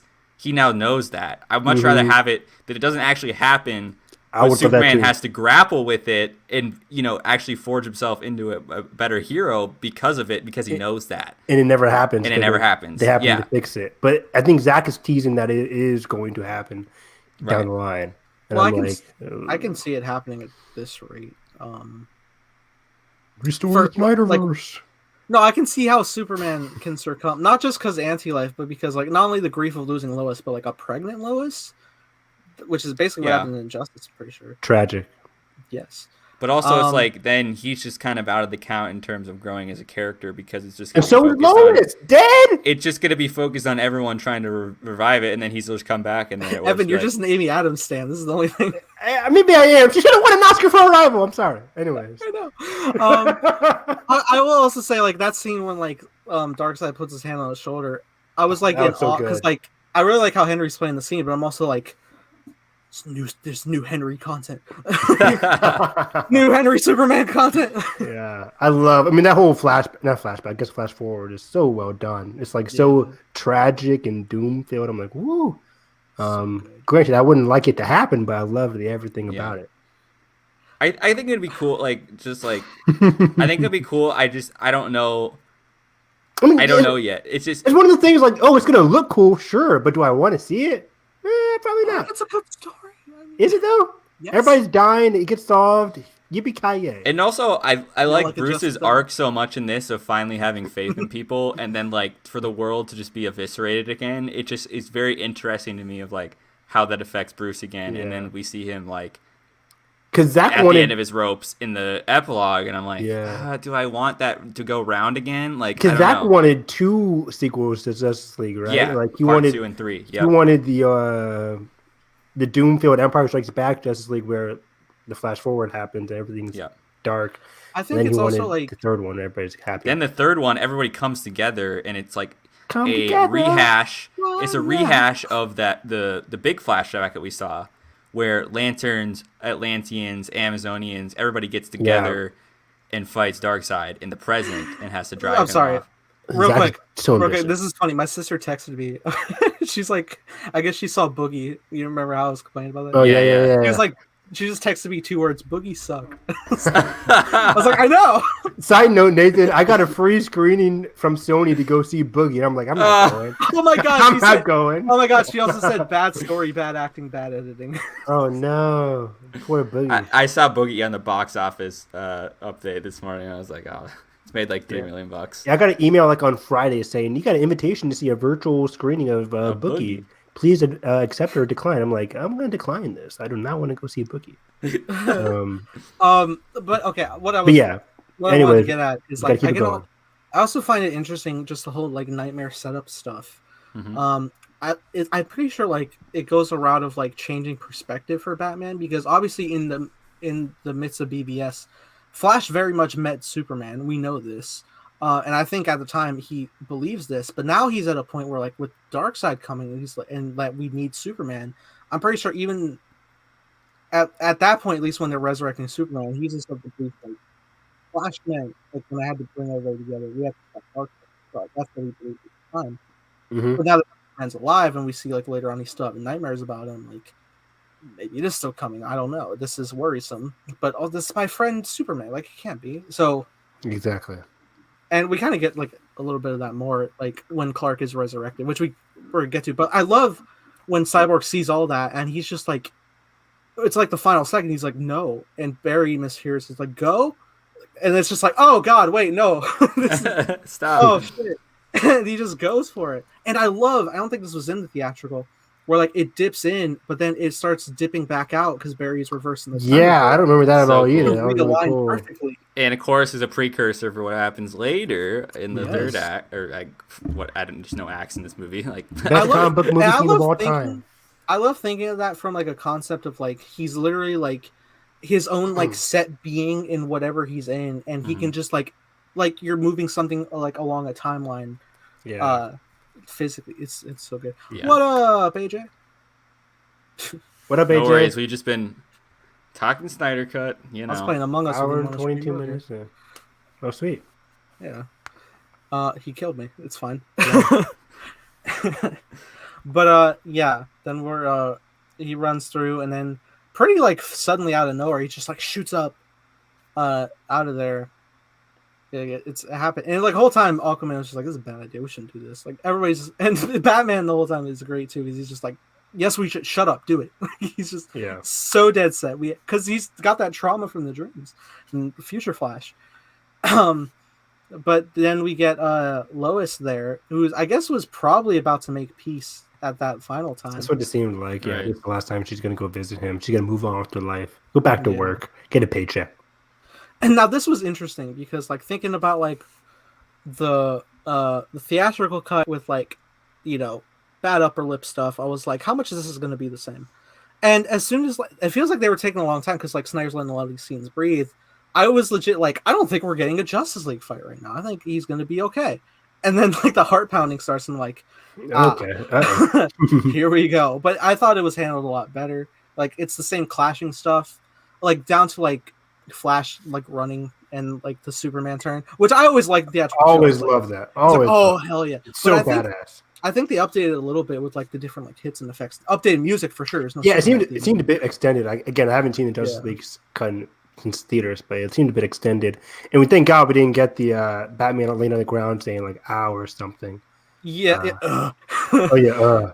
But like, really I thought that was really great. I like seeing Flash fight because it looks so cool that like he's still slightly faster than Superman, but he's just really freaked out that anybody's keeping up at this pace. And then like even he gets knocked down, he's gonna get lasered. He's like, insane. God. And then we finally get the Cyborg like, you should move. Yeah, hell yeah. And You of should course, probably move. Yeah. that was the one time where I'm like, I'm glad the military's here to do nothing because they distracted him to save Flash. It's kind of funny. Just like one tank, like wow. And then like, then I think that's when Batman shows up, and just stands there. he's just like, Superman's like, I see you, here I come. And like all the Justice League are starting to stop. Cyborg comes in. I think that's the first time you see his multi arms like hitting. It's not working. It like freaking knocks him out, tosses him to the side. Flash is coming. He just dies right into Aquaman. Love that little moment of when Arthur just like points at it. It's like you. Yeah. And Barry's like, oh, sorry, man. Sorry. And I always loved in the theatrical too, like the fight between Superman and Diana, like the different headbutts back and forth and the power. That was funny. It's so good. And yeah, then he's coming up to Superman. Much, but it's none of this like curved lip, do you bleed stuff. Oh man, I forgot about that line. Yeah, Ooh, none of that here, man. Weird he's like, stuff. So he's Superman not says like Superman asks him like, "Do you bleed?" Right? Or yeah, he doesn't. I don't think he talks at all here. Which I think is no, so he doesn't bad. say anything until the farm. Oh man, why did they And have that Batman's line? trying, and like I'm glad Alfred built that armor. Yeah, thing. Superman would have been thing, dead. yeah. I mean, Batman would have been. Yeah, killed. and he's just like, Clark, wait, and he's getting hit, and he's against the car, and he's like, Clark, no, please, like I had so much literal faith, like, and it's hitting again, and then Lois is coming, and I thought that was handled way better there. Yep. So overall, yeah, that was a really good scene. Everything's colored better, like Yeah, it's colored Yeah, better. that's Lois coming in. Lois is the key. So yeah, I loved everything there. It was really cool. They didn't try and extend it, which I was so happy about. They didn't extend like this evil version of Superman. but was we just find out shocked. later Lois isn't actually the key in this context, like the Yeah. But then yeah, they take off, and I think that's when we also get Steppenwolf show up to get the mother box that Silas currently has. And Oh he brings- yeah, what a scene this is. yeah, he brings it. Which I will Ooh. say, I wish this wasn't in the first trailer. Right. That Zach Yeah, released. right. I feel like Zach released like all the footage in the marketing. I was like, hold on, man. Yeah, we not saw all- Silas get killed in the trailer. I'm like, okay. the first trailer, and I was like, Which I assumed. I'm like, okay, so this is when Cyborg's getting created, and this is where Silas. Yeah, I himself. assume that same thing. But yeah, well, I this didn't because movie like in the is trailer, different. like Cyborg is also like crying out, like don't die. True, but I felt that was like at a different moment in the trailer, or in the movie. But yeah, that was now that you think about that, that is pretty weird how they had that in the trailer. But it was a really good scene because I remember, or as I'm watching this movie, I'm like, why did he do all that just to die? But he marked it, which is really cool. Yeah, I was He marked- worried at first. I was like, for nothing. He was. Yeah, so me too. I was cool. like, there has to be some purpose. Yeah, here, I right? thought he was trying to destroy it at first a little bit, and then turns out he was marking it. Really cool. Thank you, Silas. really cool. And I love how Victor plays, how Ray plays the scene as Victor. Just like, oh my god, he's just gone. Like, why Yeah, did this because have to happen? doesn't Barry run in right after, and like Victor can't even like he's just like completely stunned. I think they all show up. Which, by the way, before Silas like terminates and stuff, but before he disappears, I know. When Steppenwolf comes in through the smoke, that looks so good. Yeah, his design. He was really terrifying good. in this movie. Yeah, man, he looked really great there. But yeah, like I think all the Just League show up, and he's just like, so begins the end, and he boom tubes away, and that's when I was kind of the point of like, is Nightmare coming now? Like, I remember the marketing of it. I was just like, I didn't think it was going to be at the very end tacked on. I was like, we're Me too. I'm Yeah. like, remember I kept Rising waiting from the too. I'm like, I wait. was like, half this movie is gonna be a nightmare. We gotta turn back the clock. I was literally talking to my friend at work. I'm like, I'm expecting the nightmare sequence to be about 20, 15 minutes, about long. It was like 3 minutes. I'm like, okay. And I was getting ready to text her about it. Like, did I get a wrong version? Because I don't have the nightmare sequence in this movie. And then the last minute of the movie, it pops up. I'm like, okay, thank God. I thought I got the wrong version or something. Yeah, but so we start. That's when it was like Batman's like, okay, I gotta mark it with my satellite and stuff. And I think that's when we start entering, because part 5 was the resurrection of Superman, and then that enters part 6, something darker, which I presume is the final chapter before finding out there's an epilogue, but we'll get there. Right. Can we just say quickly, like, I'm just kind of rewatching that scene of, like, I love the interaction between Arthur and Diana. When Arthur is like, his father is dead because of us, like, we shouldn't have done that. And Diana's like, no, like, we need Superman, like, we need him, like, and just kind of like that back and forth. Who's Lois Lane? Evan Gottsolfen. Yeah, so I don't know why I was the biggest Lois Lane stan. I'm really not a biggest fan of Lois Lane, but I'm a fan of Amy Adams as Lois Lane. Right. There we go. But yeah, Batman comes in like, nope, this was correct. Yeah. This has to happen. There's even a 1% chance. Right, and then 1% chance that we can stop Darkseid. Doesn't Victor say at the end of this, like, let's go find that son of a bitch? Yeah, full endgame moment with Captain Yeah, he does. I'm pretty sure. I guess I'm so used to cuss words, I don't even recognize it. Register. I'm like, okay. Still should be PG-13. But yeah, then we start getting in. I think that's when we start like gearing up the team. Like we gotta we find the signature. We know where to go. Oh no, that's when everybody goes to the Batcave. Yeah. And then he's like, everybody, this is Alfred. I work for him. What a lovely moment. It's so cute. Alfred's so nice in this. Just a lot of making tea. It's so good. Just the interaction was just like Diana, Victor. Nope. Okay. High Flash, badass Alfred. Aquaman comes in. I've been rewatching Batman animated series. Same. And in the first few episodes of season 1, at least, Alfred's so funny. Like, I just watched the one called like Sewer Dwellers or something, and he's like like trying to take care of this kid they find in the sewer who basically got like trafficked with the sewer king. Yeah, the sewer king. And then also in this most recent episode that I watched where Bruce is tracking down these homeless people that are getting captured, and basically basically Bruce gets taken by the same people kind of purposely. It loses memory. Yeah, it loses memory. But then Alfred like goes in the garage. He's like, "Oh, the Oldsmobile is out today. Activate the tracker, I suppose." And he just goes, and then it goes to Alfred just flying in the plane, and he's like, he's talking to the AI in the plane. He's like, "Land, no!" And the plane's just like, "No, there's nowhere to land. There'll be rocks and death." It was so like, "Please land." That was a great episode, and then he saves Bruce, and Bruce is like, "Wow, Alfred, thank you." And then they're just in the middle of the desert, and Bruce walks up with like white hair because he's still in disguise. He's just like, "Master Bruce, is that you?" Yeah. Everybody, go watch Batman the animated series on HBO Max. It is Anyways, fantastic. I just love like candid Alfred a little Evan's bit. brought to you by HBO Max. It's the best streaming service. I love it. If somebody's like, Evan, you can only watch one streaming service for the rest of your life, I'm like, give me HBO Max. I have a lot of stuff on there. Love Marvel Evan. Marvel who? Yeah, we're in the middle of DC review. Oh, I forgot about we still got a review. We gotta keep this going, guys. We gotta keep this going. We're gonna do 2 hour mark. Before we even talk The about Last of Us record's getting beaten tonight. No, Hell yeah. no, it's not. Stop. We're legally can only review these 2 things and I have to wrap. Yeah. But yeah, we get a location, then we start taking off, and Alfred once again is just like, "How do you know like this is gonna work?" And Bruce is just like, "Faith, Alfred, faith." And I'm just like, I love the growth. Batman has not had that in forever. That's nice. Mm-hmm. Yeah, I think he literally smiles too in that scene. He does. He smiles way more. I think it was also like there was a great like lines between Bruce and Victor. It was just well, Victor gets the jet available to fly for them to get out of there, because he like communicates with it, and he was just like, flying is its nature, and Bruce is like, It's like it's so is yours too, and I'm like, oh, that's so nice. It's very nice. I love it. And they take off, and then we cut over to Clark on the ship. I can't remember. Did Zod take the Fortress of Solitude to Metropolis? Like, because he took the scout ship to Metropolis. is that? Yeah. But that's what like Clark was using as the fortress, right? I guess he was kind of using that because like those are like the same tombs. Yeah. So I guess you can kind of say that, because the scout ship that Superman uses, that's where he gets his vision of his father in Man of Steel.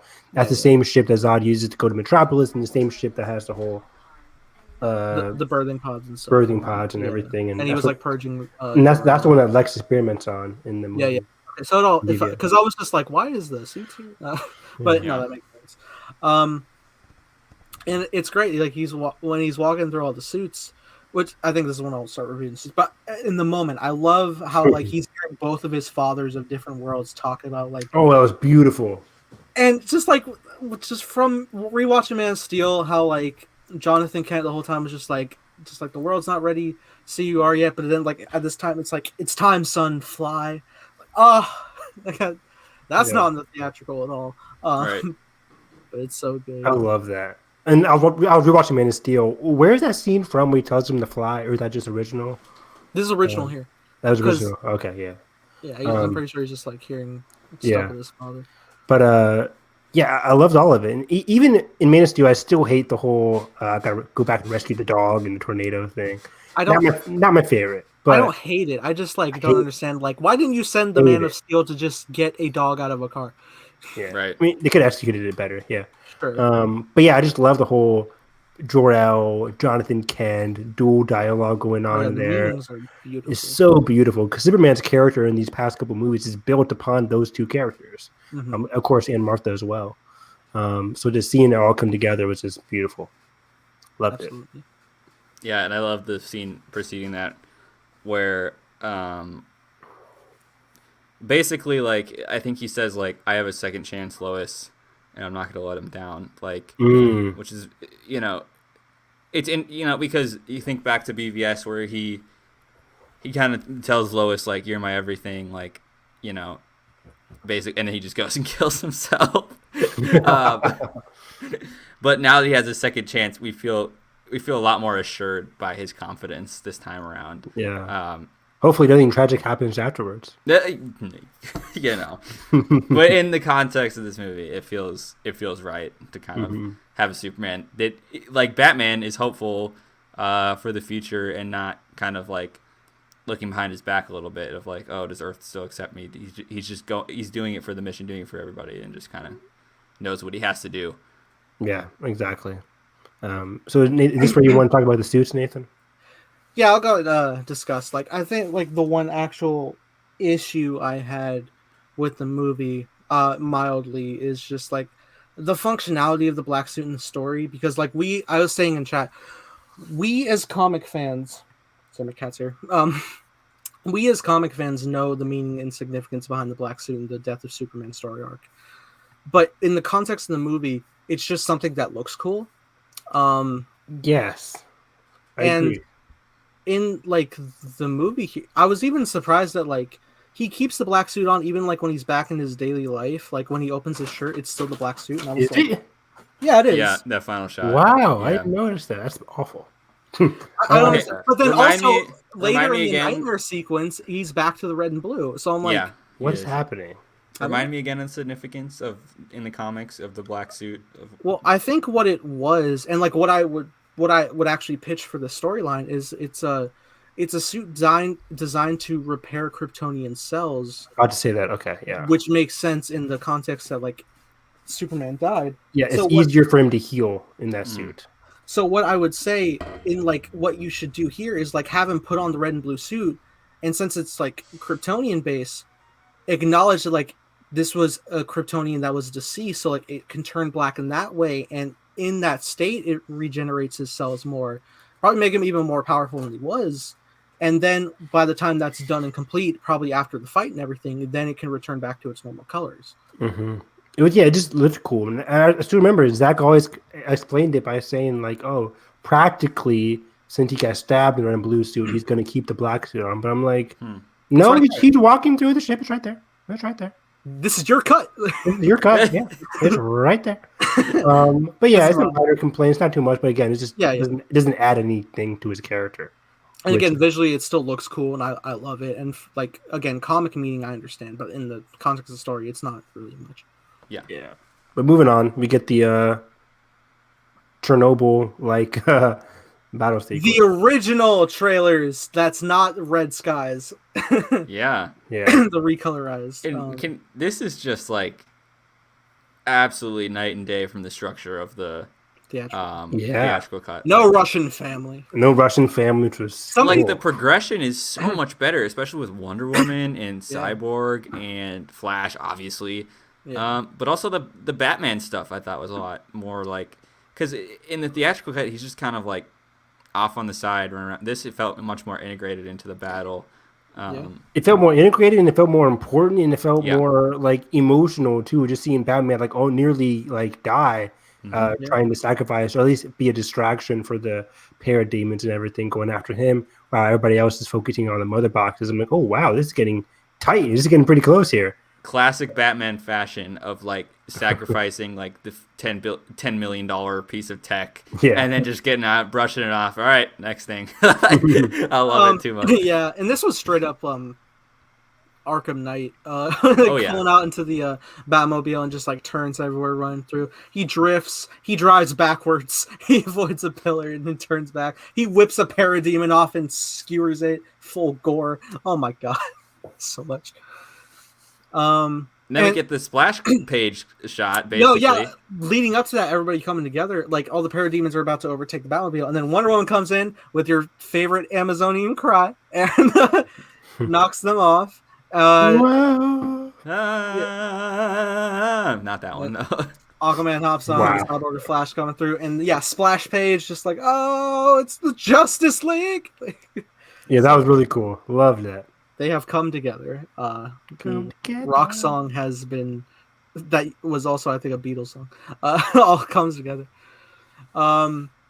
It's so good, and then that they start overtaking where Steppenwolf is. I think like first people to come in are Cyborg and Aquaman, and they have a great moment where like Aquaman's trident propels Cyborg's energy blast.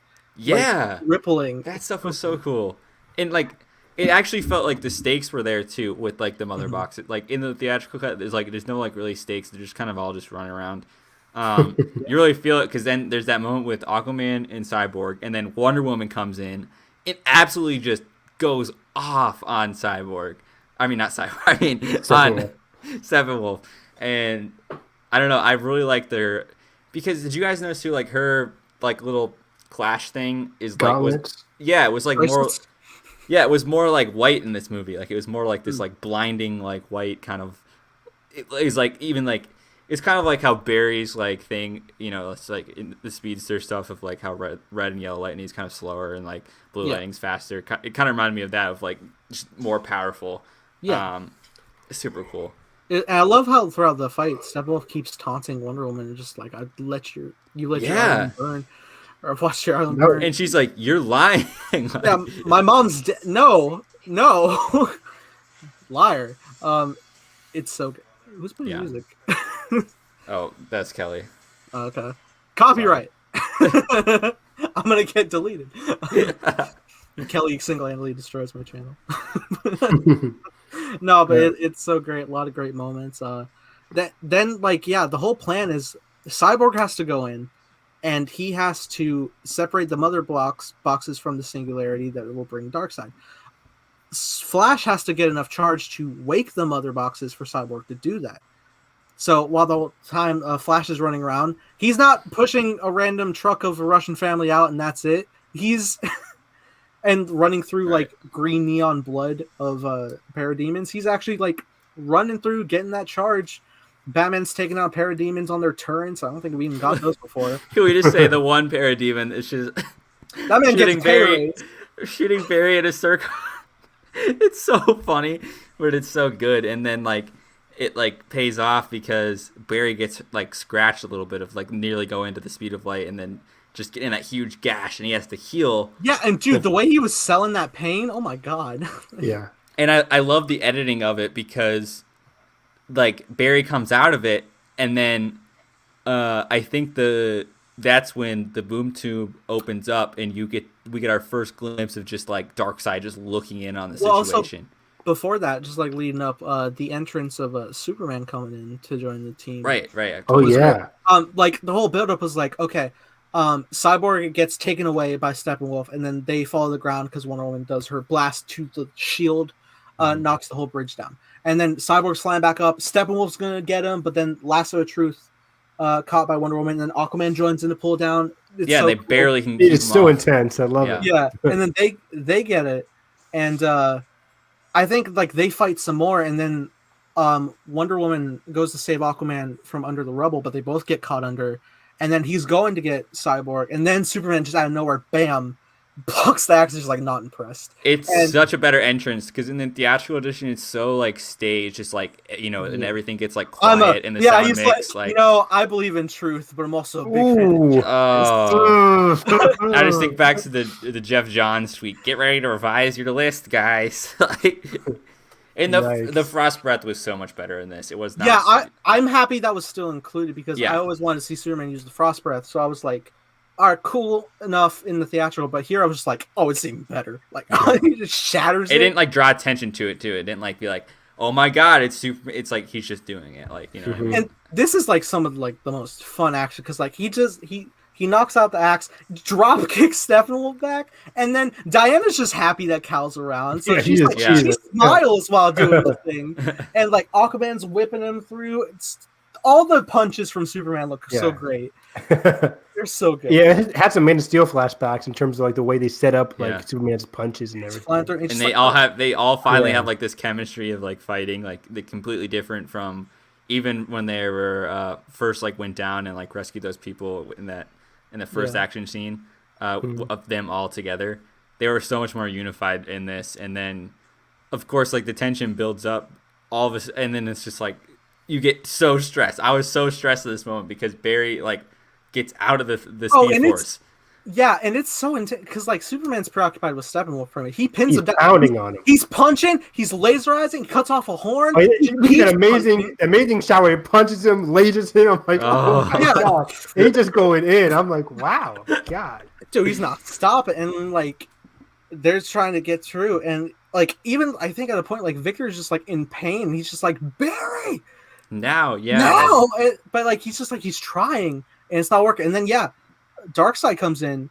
Steppenwolf's like he's here, and see him get his ass beat. Dude, but it's so cool because like none of this was in the theatrical. Right. So it feels like you're just watching a new Justice League. You are watching a new Justice League movie. And it's just like they see each other. This is real. Like this is happening.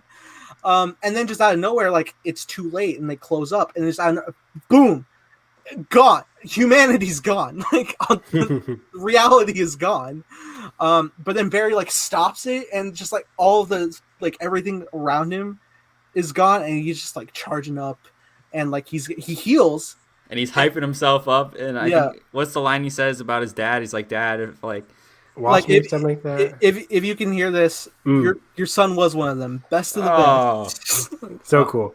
It's so good. And he's like running, and like reality is like forming right under his feet as he's turned back, and like and Junkie XL just put his absolute soul into this last track. Like I imagine this was like one of the tracks Zimmer wrote for Flash for his own. Good. Probably because like he wrote themes for everybody, like Cyborg. Yeah. And like he's performing it. And then like just you pan out, and like all of time is like re-rolling back out as he's following it. It's so good. And like you even see like everyone got disintegrated, and you see Superman come back, and everybody, you see Cyborg's like skull restructure before his metallic. It's like, it looks so good. And then like his eye does a little twitch because he's back in. And then you're out of that great Flash moment, and you're right back with Victor, and he's like inside the mother box, and and then he calls Superman over. Superman. No, that's after. Wait, but here when like he gets tempted by like the prospect of being with his family again, and that beautiful line, and he's just like you don't have to be broken anymore. He says to himself, he's like, I'm not broken. Best line. And I'm not alone. I love that so much. It's so good. And then that gets torn apart, and he's kind of in the nightmare scenario in there. But then like he comes back out, and then they're starting to separate, and he's like Superman, and Superman. I don't know, just like, he's there. It's so good, and they're all their strengths going through. It's so great. And I think Steppenwolf at that point is just trying one final. Oh, I'm sorry. Even before that was great because when Darkseid showed up, Batman was also like, "Oh my God, no!" Like they lost. But then now here we got things going right. Everything's good. And Steppenwolf is like angry, like he's gonna try to fight back, and then just out of nowhere, this trident comes through his chest. And game over. Boom, gore. So it's going. Yeah, he lifts him up. Yeah, he lifts him up. Superman punches him off of it. He's going through the portal, but before that, Wonder Woman, the Amazonian cry, and the blade goes through. You don't see it, but then he comes through, decapitated, caught on the foot of Darkseid, and squishes the other horn off. Yeah, I did not see that coming at all. I'm like, wow, that's kind of overkill. It's so good though, and they're just like. And they're just staring at each other. Like, the portal's closing, but, like, they... Yeah, what a showdown. Like, yeah, here you go, buddy. Yeah, and, they're just with... And Tassad's like, I told you he couldn't do it. And he's like, yes, you did. Shut up, Tassad. Anyway, ready the armada. We're going to do it the old ways. And I'm just like, fuck. Like, it's coming. It's so good. Right, because the boxes are still there, like, at this point, like, which is still terrifying. Mm-hmm. And it's weird because I remember, like, the wrap-up of the theatrical was, like, Silas was still alive and, like, Cyborg got, like, a more smoother look. Mm-hmm. But, like, this one's way better with, like, the tape. I guess, like, this ultimately... Oh, well, okay. The team's all together. Everything's cool. We get that hero shot. They're all together. They're going to hop on the plane. And then we get into the epilogue. Yeah. Yes. I'm trying to think of the main stuff. Does it start with him sleeping? What happens in the epilogue? No, the epilogue starts off with Cyborg repairs the tape from his father. Yes. Oh yeah. Great a good closure to his arc. Yeah. Yeah, and he starts going through the and we get Silas just monologuing over this. Yeah. Talking with everybody in their set places. Batman. It's on the big bat tank from the comics. No real context. For no reason. It's something in the future, I'm sure. Would have been the Batman movie. I don't know. Probably. But it's a big ass truck. Yeah, so like Aquaman is like gonna go back to find his dad. Batman's back in Gotham, probably more faith restored, less Arthur says he's gonna go see his father, which is so crazy to me that this scene is. Because you guys remember when Zach first posted the picture of Amber Heard as Mara, like the first costume reveal? It's that scene. Yeah. Of like way back in like 2015 or 16. Yeah. I remember when that picture came out. I was like in my history class in college. I'm like, oh wow, we got an Aqua. We got a first look at Mara, and like that's now the cap end of the arc here, and it's crazy. Wow, I didn't realize that. Yeah, and Willem Dafoe's there. Yeah, of course. Yeah. That's great. And so like Aquaman's going on his path. Batman, Diana.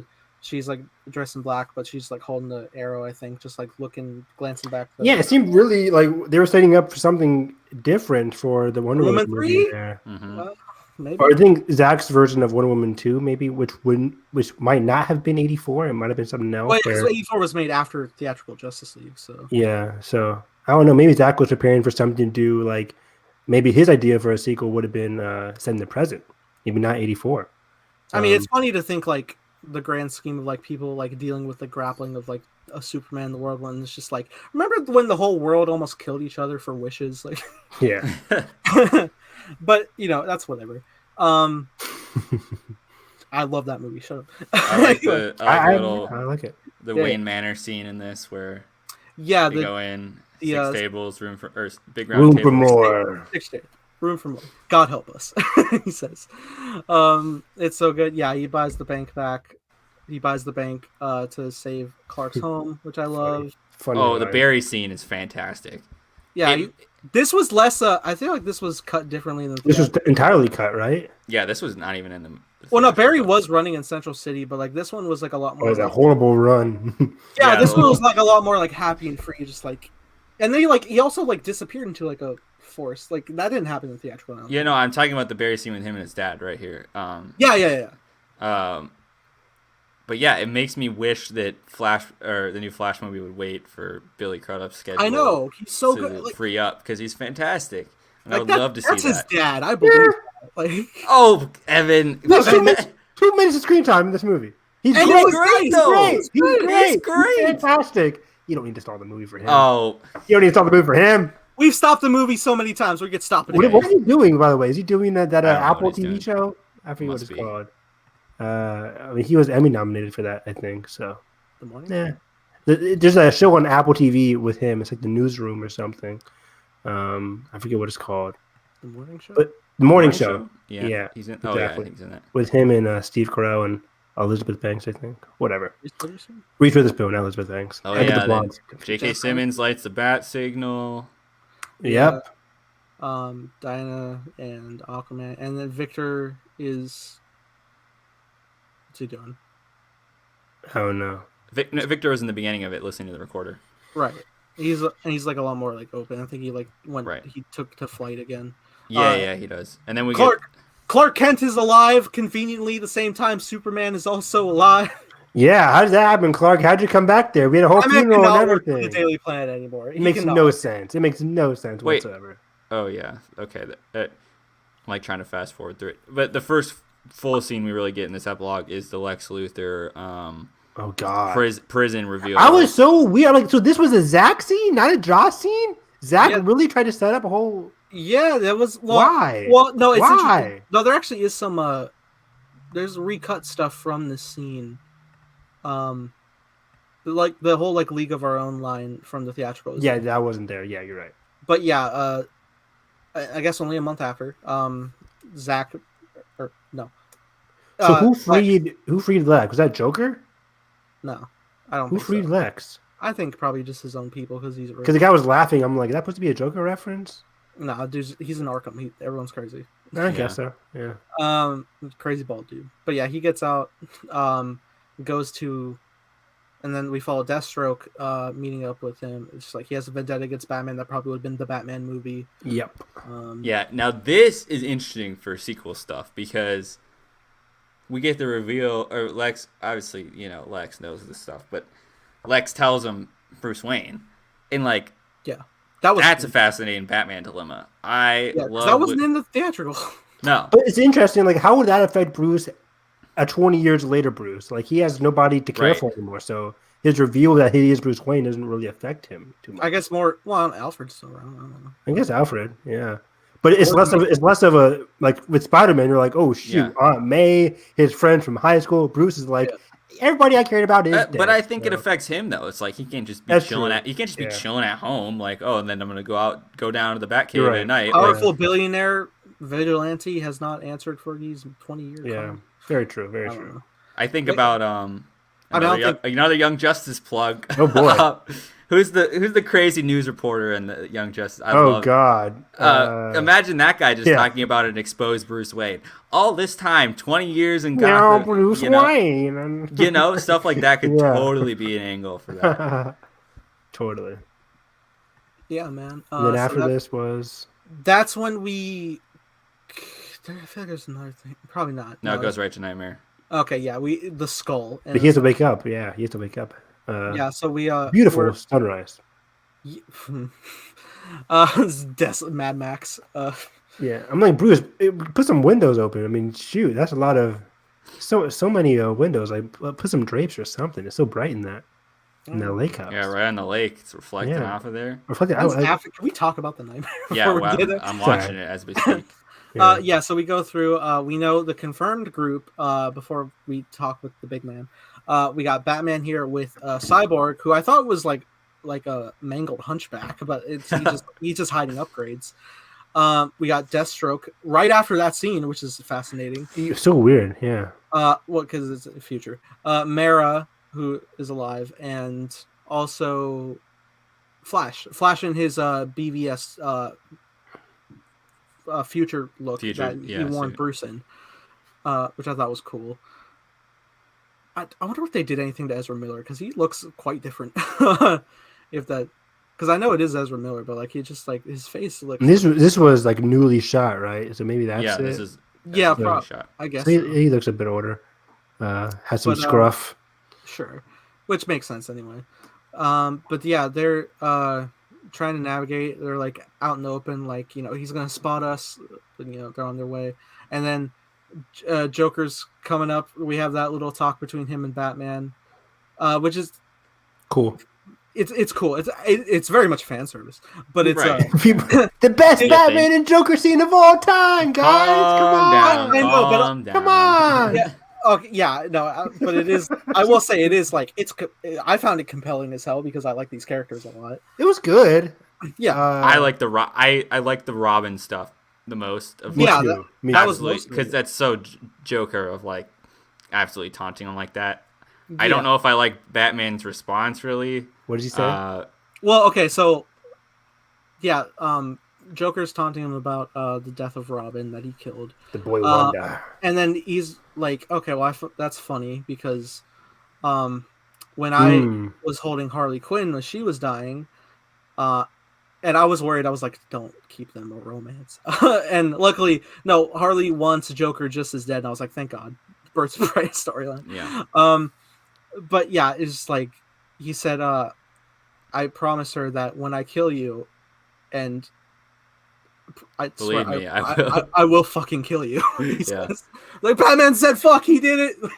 Why do they need him alive anyways? Actually in the Information? No, actual like indication of like interview stuff was that Joker is some form of key to stealing back a mother box. Yeah, which is We have to watch the movie. We need plot. We need to watch the plot. What? Okay. Okay. But he would kill the Joker, but like in the meantime, it's like they need him. Truce in this card. Of course.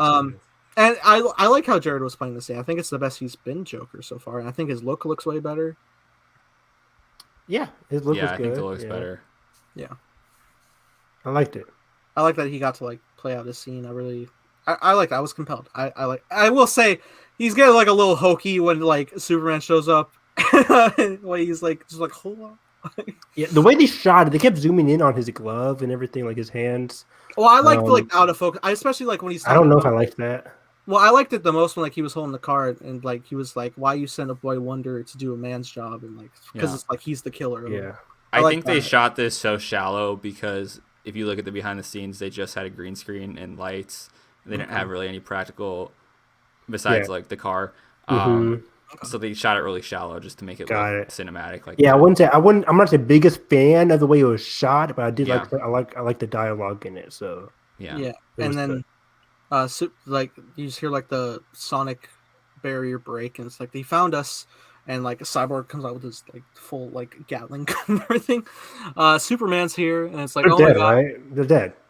Yeah, I mean he always has that heat vision, and like he's they're got all red and blue dead. suits. He's got the red and blue suits. For some reason, yeah. I don't know what's happening. But yeah, and then Bruce wakes up, and I'm like, oh, Ben, you're skinny. I know, but apparently they shot this during normal shooting. So Post Armas, I guess. But I mean, yeah, the whole nightmare scene, like Superman's going to kill all of you guys in 10 seconds. Like, there's no way you guys are going to survive this. I don't know. I remember like in the BVS, Nobody in that group could kill Superman, or at least well, that's the thing is like I remember in BVS like at the time Batman's currently looking for kryptonite, so I can see that being a case of a plot point probably somewhere in there. Oh yeah, I could see like a second, 5 seconds later in that scene, Batman pulls out kryptonite. I wonder because I know like at that point because if those are all canon scenes that follow through, Batman would die because Superman just straight up like ripped through him, but I guess it's all circumstantial nightmares. Yeah, we'll see. I think if anything's canon, it's like it's this epilogue scene that would have played out. But yeah, it's fascinating how it would pan out, and then we get a quick little tag on with Martian Manhunter, which I like the dialogue between them. I don't think I necessarily like the way he pronounced like "I am the Martian Manhunter" type thing. Yeah, I'm like, okay, that's kind of goofy. I'm just like, we know, sir. Like, right. I more just love the reaction of Bruce, just like another day, like yeah, okay, another alien. Yeah, he's just like, oh, we could use the help. Like, you want breakfast, man? Like, are you staying? Like, he's just like, I'm so goddamn tired. But yet he's so like hopeful and happy a little bit. Yeah, at the same time. Yeah, I think this is a much better Bruce, and I like the thought of like being able to build up like a future Justice League and like all these like new heroes we have to come, like Shazam's out there, a new Supergirl in the works, and like all this stuff. It's very exciting to like what we could have gotten, and I mean maybe what we could still get. Yeah, I still think the future, like at the DC press event, I forget what it was called, DC Universe event, Fandom. From last year. Like there was a lot of exciting things in terms of what I thought was going to happen with Justice League 2. In terms of we have a Shazam, we have Wonder Woman, we have Superman, hopefully. We'll have Supergirl. We have Supergirl, and we could be fighting Black Adam as the main villain for Superman or for Justice League 2. Which would be new gods. I mean, fantastic. I don't think it's gonna happen. Well, I guess it could have. But in terms of Justice League 2, I'm like, you could set up Black Adam as the main villain for Justice League 2. I mean, Henry Cavill versus The Rock, that's $1 billion right there. But now with the whole Black Superman thing happening, with Supergirl happening, and I don't know what WB is doing at all. Right. Well, I think future plans. I think it's good that they're just gonna kind of go in like 3 different directions, because I think it's dumb. I think their biggest mistake was trying to unify under one thing. Now they're like, all right, Matt Reeves, you're gonna have your trilogy over here, perfectly cool. We're gonna have Ben Affleck show up again and Michael Keaton show up in The Flash. Supergirl, you're gonna be introduced over here. Awesome. It reminded me of Fox. Like they don't care anymore. Right. It's just what comics are. Like just let creators come in and tell their iterations. The good side of Fox, not the bad. I know what you're saying. Well, that's fun. Interesting. There's like reports going around like today that both Netflix and HBO Max are trying to exclusively sign Snyder to do projects for them. Snyder is not going back. Stop it, guys. You say that, but I think it just means Snyder, like where he's going to create projects from now on. Yeah, that's kind of deal. Yeah. Because you have to remember, if Netflix is also chasing a deal with him, that means that they're chasing an overall deal and not something specifically tied to an IP. Because the Netflix thing is nowhere close to DC related. The HBO Max one, though, people are like, could be to restore the Snyder. Which, in terms of restore the Snyderverse, I don't think it's going to happen. But even if it did, like, it wouldn't affect the sequels that we're getting with Wonder Woman 3 and Aquaman 2. It wouldn't affect those at all because it takes place. The Justice League movies would take place before any of that. So. Exactly. I'm curious if there's like any influence, because I know, like, I mean, Zack is still like he was still like a producer on Wonder Woman 84. So I mean, it's like involvement of like key things could still be possible. I don't know if you'd ever get like full set Vision stuff. I don't think he's going to be making like big things, but I mean, if he does ever come back to a project, I feel like it would solely be for like Justice League movies, maybe. But I would love just him. Stuff, maybe not. I would love him tackling a limited series of something on HBO Max. That'd be cool. I mean, especially like the way he's telling stories this way. Clearly, it benefits him, and clearly it benefits all of the stuff he wants to tell. Yeah. So you might as well lean into that, and then not have to worry, at least on your end, so much of like, oh, are people going to get confused? Because it's just his own thing. It doesn't matter. Yeah, like get as many auteur directors as HBO Max needs. You already have deals with J.J. Abrams. They have deals with a lot of other directors. I'm like, get Zack Snyder to do a couple DC things. They have a ton of DC things in the works. And I'm sure, as we'll probably find out, through vague and ambiguous language this week, it's going to be a huge numbers deal for HBO Max this last weekend. So how the biggest success in the world. Wonder Woman 3 got greenlit like days after. Yeah, I don't know how that happened, but yeah. So anyways, so we'll see. So Carson, Nathan, do you guys think Restore the Snyderverse is coming? Do you guys think he will direct a Zack Snyder's Justice League 2? Yes or no? No, I don't think it's happening. Nathan, I think Nathan, I give it a 30% chance of actually happening. I'm at the 30% line too. I wouldn't be shocked. There's so many reporters on Twitter saying like, "Guys, I'm hearing news. I'm hearing things, guys. I'm hearing." I'm like, "Shut up!" Like, of course, there's gonna be talks, but I just don't see it happening. I want Zack to do something different. Sorry. I have faith. Oh wow, nice. It could happen. I think. It's funny because I feel like the whole lead up of this has just been like, I mean, there was a time nobody believed the Snyder Cut would even happen ever. Even Zack, I'm never gonna say never. Even Zack himself was like, what would be more likely, me making a sequel to Justice League or like making my own original version? He would have said the sequel, but now he got this somehow. And it's interesting because not only did we get like this cut, but it's being received very well by most people. So with that in mind, and just like with the doors you can open with HBO Max, I feel like there's potential to continue what story he has when he wants to continue. Because I know he wants to take a little break right now, and who wouldn't when you just finish something that you just made? 2 movies actually. Yeah, he did the zombie movie on Netflix, and then this Army of Darkness, yeah, that's coming up. Army of Darkness. Yeah. Army of the Dead, not Army of Darkness. Or what is it? No, what is it called? Army of the Dead, right? You said Army of Darkness, like Sam Raimi. I don't know. It's like wait. What? Sorry, Army of the Dead. Army of the Dead. What was I gonna say? With that point, and because I'm a fan, of course, I want it to happen. But Yeah. I just seeing like the way things are looking, I have faith that it can. I mean, they were this loud, and clearly, like we enjoyed it, and like we got what we wanted, and we like what we got. I'm just so nervous. Every HBO Max tweet now is going to be the same thing. It's going to be hashtag restore the Snyderverse under everything they post. I mean, like, and that was interesting too because it on. wasn't limited to just like replying to every WB account. They were like straight to AT&T. AT&T. I'm like, guys, give it a break. It's gonna be like that for it's gonna be the same next thing 3 now. years. Yeah, I know. Until and, they like, say an answer. And it's interesting because like I'm happy this got made. I'm happy. Me too.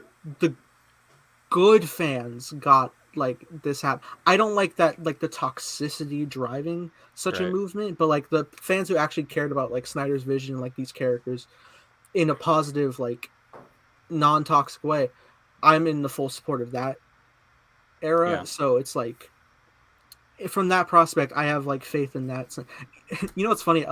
Earlier I was watching YouTube today and I got an ad for Vero. That's Zacky, and it's not just like an ad for Vero. It's specifically centered around the Snyder Cut movement and Zack. Oh yeah, he's their biggest influencer. Like, absolutely, and like all their marketing was just like, here's all like footage from cons and like everyone's dressed up like Justice League and stuff, and here's Zack like storyboards and stuff, and here's the hashtag release the Snyder Cut. Like it's in the marketing. Yeah, well, it's so fascinating. Like it has become like such a big thing. So I think it can happen, and if I were to give a percentage, I'd go probably 40%. 40, nice. Will you be tweeting under everybody's tweet saying restore the Snyderverse? I'll keep using it in a positive way. Okay, cool. And I think too, like I think I've kind of determined that I think I like it when the directors get a little bit of distance from the IP that they're kind of known for.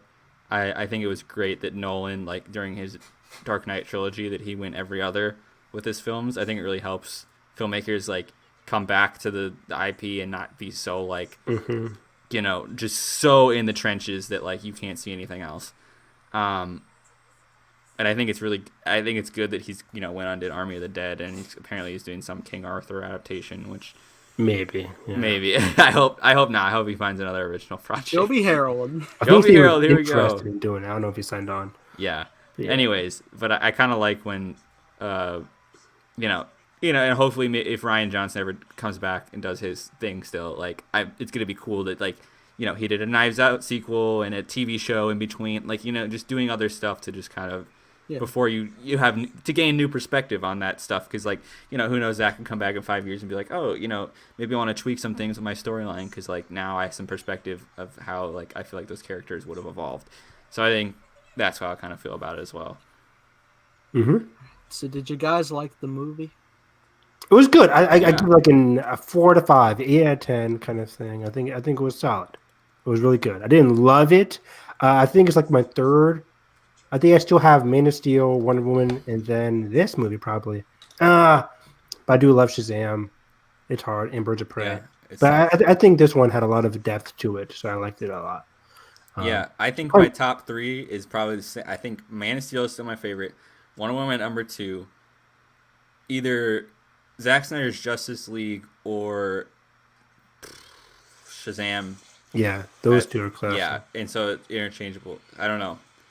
And then I'm trying to think what my bottom. The bottom, obviously, I have 2017 Justice League and Suicide Squad. And then Release the Ayer cut?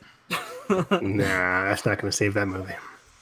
I don't know, man. I think I have Birds of Prey at like 4 or 5, and Aquaman right in that middle kind of worldwide, because that movie, like, for how strange it is, it's also just kind of bonkers, and I love every second of just like the craziness where he's like literally riding a seahorse, and I'm like, let's Wow. do this. Like, Amazing. like he's already charging on a seahorse, like with a trident. I'm like, how can I say no to this? Like, this is hilarious. I reiterate, I watched this twice within 24 hours. Um, Wow. I enjoyed it a lot. I enjoyed these characters. I enjoy Zack's vision and the way he tells these characters personally. I mean, at least in terms of I was like saying I can compare the Snyder cut to like a Lord of the Rings type superhero movie in the sense of like its grand scale and the way it like breathes with its moments for Yeah. like long times. Full Return of the King. Chris Stuckman said it had a Return of the King ending vibe with the epilogue. It did. Actually, yeah, Yeah. totally. It's funny because I just rewatched all the Lord of the Rings. So yeah, that's how I would describe, especially like its grandiose scale. I like what Snyder does with his like epic biblical tales for these heroes. So, is it your favorite, Nathan? Is it my favorite? I think like throughout congruently, I think it might be for like Zack's films. I think so, and because it gets me so like positively hyped. It makes me want to like continue rewatching all the DCU. Maybe not Suicide Squad, but I do want to like dive immediately into Aquaman and like Shazam and stuff. I just like want to rewatch all those, and because I'm having a fun time like revisiting this world. I haven't watched like since pretty much Justice League anyway, except for Me like too. when the new one comes out. So it's just like it's reinvigorated my love of the DC universe and DC as a whole. I think so. I clearly enjoy it a lot, and I want to restore the Snyderverse. So yeah, I love it Sweet. a lot. But now my Disney check finally cleared, so I can actually talk about the real good stuff. No, I'm kidding. Falcon Winter Soldier premiered. We're 2:15 in. That's Yeah, hilarious. let's do like a quick like 15 recap on it. That's And fair. if, Yeah, and there's not a then- lot to dive in here with the premiere, which isn't bad. Yeah, It's just it's a breath of fresh air from WandaVision. it's Not- very not- Winter Soldier. Not in a bad way, but it's just like it's a setup for a movie, right? The first act of a movie always isn't the most action packed. It's about building up the characters. So I liked a lot of the character building in this first act here. Yeah. It was really cool. What I mentioned here. So this is 6 months after Endgame. Yeah. Falcon doing his thing. I like the character of Torres. Torres being like his not his eye in the sky, but kind of like his side man, trying to help him out, sidekick kind of character.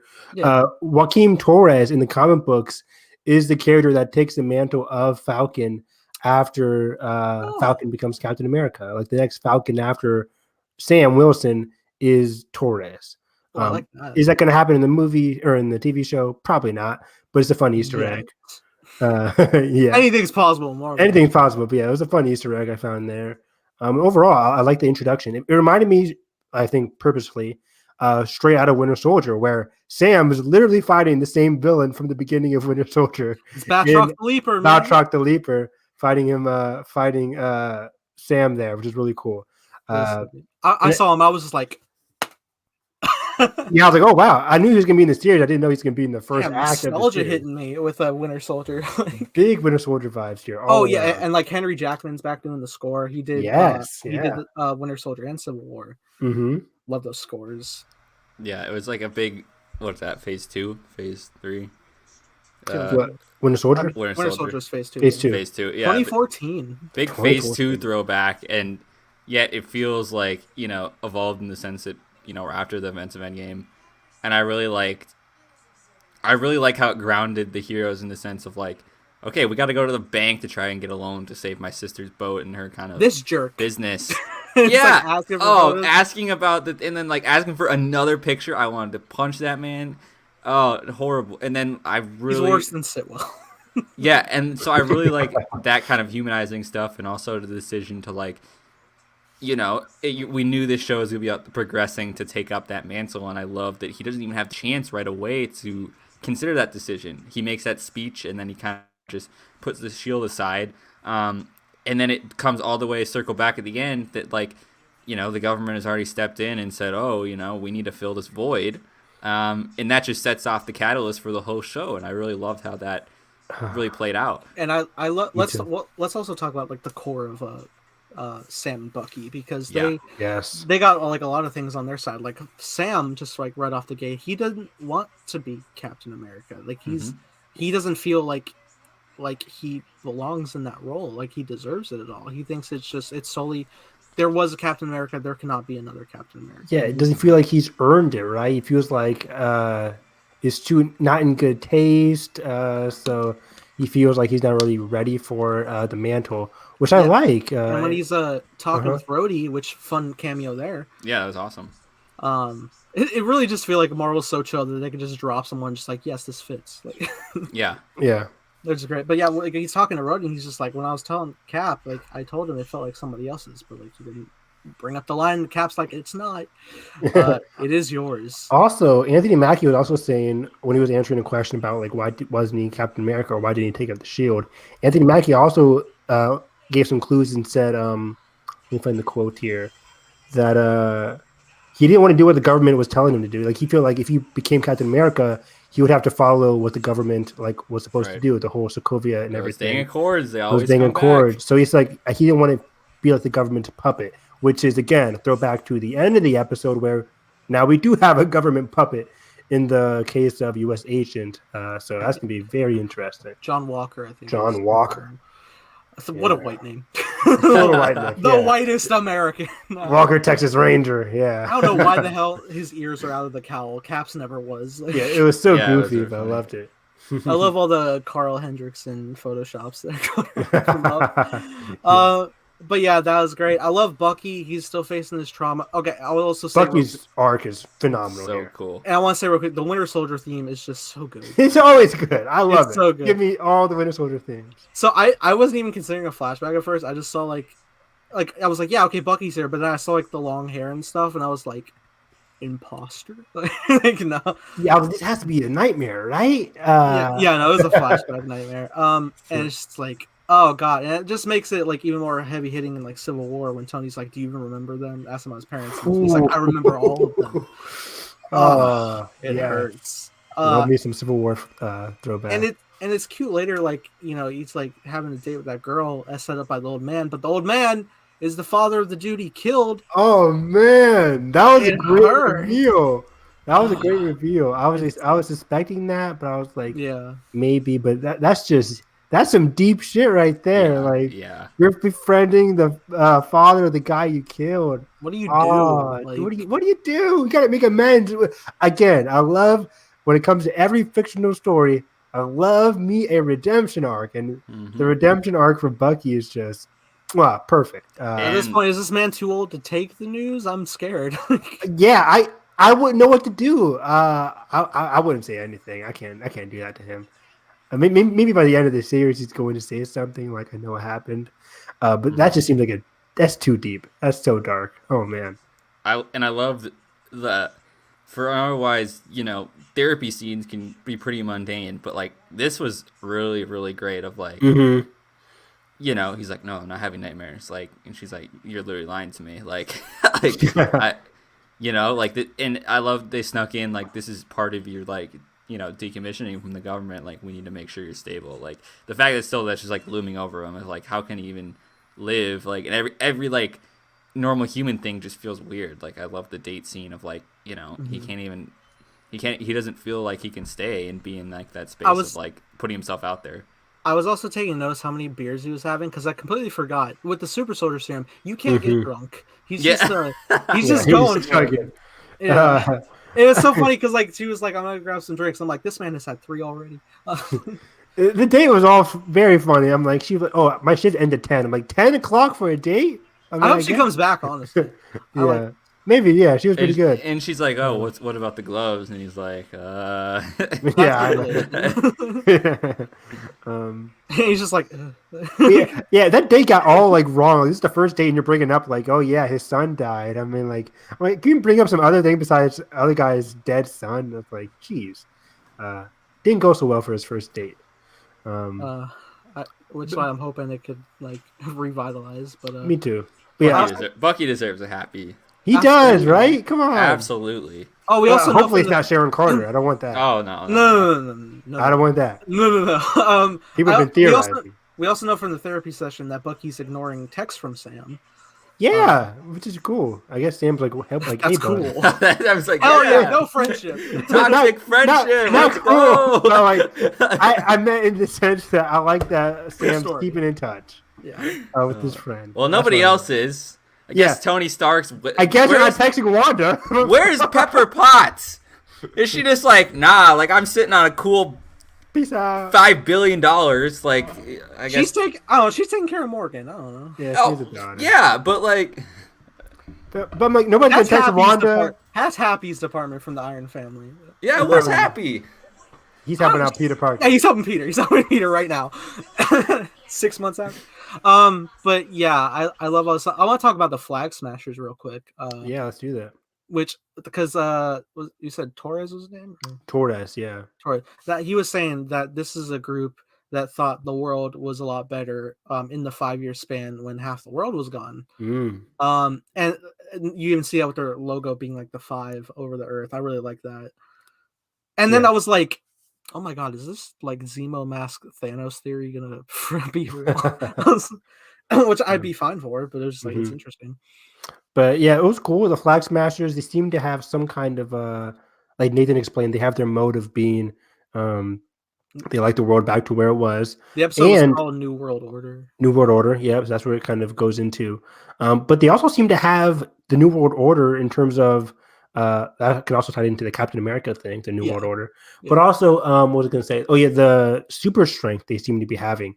This might tie into the rest of the series, which might tease into the backstory of the super soldier serum. We might get some more hidden facts about the super soldier serum because they seem to have strength. Does U.S. Agent also get the super soldier serum? Did the government give him that? And imagine what that does for Buck in terms of like coming into contact with that. Like that's terrifying. Like it feels like more of a payoff to like, you know how we got like misdirected that like in the end of Civil War, like there's more Winter Soldiers even though Zemo killed them all. This could kind of be like what that could have been. With they're just like not as strong but like more widespread. Ooh, yeah, that's a possibility there too. So it's very curious because that's also going to lead to some good trauma for Winter Soldier too in terms of the super soldier serum and what they gave him, what they gave Bucky. So man, very exciting to see this Flag Smashers. In the comic book, Flag Smasher was like an original character, but they made him like an entity now in the Winter Soldier, which is really cool. I saw the one person in their mask, and I was like looking at the hair, and I was like, is that Aaron Kellyman? I'm pretty sure. I know. I definitely is. Too. I'm like, okay, where is she at? Like, there she is. There she is. They're gonna be like, oh, there he goes, and it's like, bam, Aaron Kelly. Hell yeah, that's so badass for her. So overall, a lot of great potential in this first episode. Yeah, totally. And it's funny because I saw this joke of like WandaVision 40 whatever minutes, and it's like and then like Winter Soldier 40 whatever the same minutes, and it felt like so much more like, I don't know what it is about those WandaVision episodes. Part of it is because probably like the aesthetic of the sitcoms, and kind of just feels like it flies by pretty fast, like in at least the first couple episodes, but it did feel like a longer, more, not 20 minutes of credits runtime, if that makes any sense. Yeah. How long were the credits here? I didn't stop to look. 6 minutes, I think. 6 minutes? Like normal credits, like. Okay. But what's I going to say? This felt more cinematic. It felt more cinematic than WandaVision. Even the WandaVision looked great as well. Yeah. This one felt like an actual like part 1 to a movie. Like this felt like a 6-hour movie. So I can see where they're going with this one. It's got only 5 episodes left, which is crazy. But long ones. In terms of what I hope to see for the rest of the series, I hope we get some good dig into the psyche of U.S. Agent. What's his name again? Walker. John Walker. John Walker. I hope we get to dig into the psyche of John Walker. I don't want him to be like this one-note Captain America wannabe, but I think we will get into his mindset and how he came into the program. And also, I want to dig into the ideology and the mindset of Aaron Kellerman's character, too. So that's going to be great. Because I already know we're going to dig a lot into Sam and Bucky, their past, their relationship. I like seeing Sam have, like, he can't really afford anything from the bank. Even the guy kept asking for his autograph. That was a bit disrespectful. But it was cool. It felt very, like, human. I loved that about this episode. Absolutely. Yeah, totally. And, like, another thing too is like I'm excited, like just from that therapy scene of like, you know, there's still gonna be this animosity with the government and like people, so of other people. They're like, hey, they're always just gonna see Bucky as a liability because like, Hmm. although he's reclaimed himself, like, and that is so interesting to me is like, you know, as kind of a redeemed character of like taking on like, really being a hero now in this new. It was such a great line in the therapy when she Yeah, was like you've been pardoned. This is a gift. Like you're right, free. And she's like, to do what? like he's just yeah, like he doesn't like what are you supposed to do now, like he's never God, known anything else. we didn't even touch on like the fact that he was just like, I had a brief calm in Wakanda. Otherwise, I was just fight to fight for 90 years. Right, like that's horrible. And like the Yeah. fact that he's just like sleeping on the floor of his apartment, just like he doesn't know how to like acclimate. And it's so interesting that now obviously thrown into this new conflict is like that's got to feel like, that he's thrown back into the fight. Obviously he's going to belong Sam, but it's like Yeah. it's maybe that's a good thing for him because he feels like that's routine, but also at the same time he probably knows deep down like, man, like I got to stop this. So it's just interesting, like it just makes me want that happy kind of peaceful ending for him that hopefully pays off by the end of the 6 episodes. Absolutely.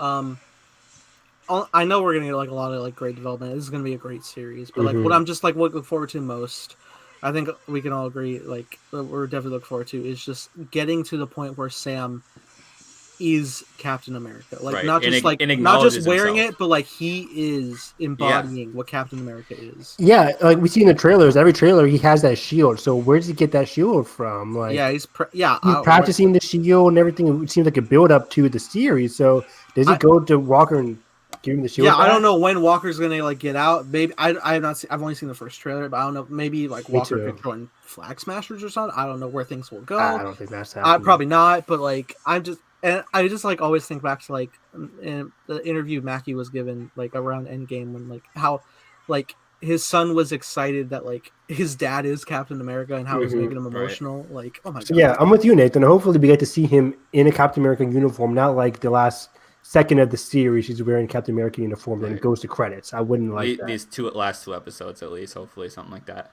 I Yeah. wonder if it'll come down to a thing where like, it's gonna like he's gonna embody Captain America in his own way, which is for the best, and like we'll get like that comic design that's like the Falcon suit, Captain With the America blue and on it, red. Yep. Yes, with the shield, exactly. and just like the full- Exactly. Yeah. I think I have a feeling with the shield, like either it'd be an instance of like how he's gonna get it. It's like I could totally see the government be like, oh, like the Walker dude has a replica. You think we could let those ticket sales for the museum plunder? Like, Also, I was Yeah. thinking like, how do you not put a fake shield into the Smithsonian? Yeah, Because that's what I that's a was lot of vibranium. Yeah, and it's just like the little tiny plastic box, and I'm like, okay, there's. Stan Lee was guarding the cap suit and it got stolen. Like that's not. So we'll see what happens with the shield. I'm very curious. I think most likely there could just be another version or something. Right. But yeah, good episode. It's exciting. Week to week, here we go. Yeah, 5 weeks to go.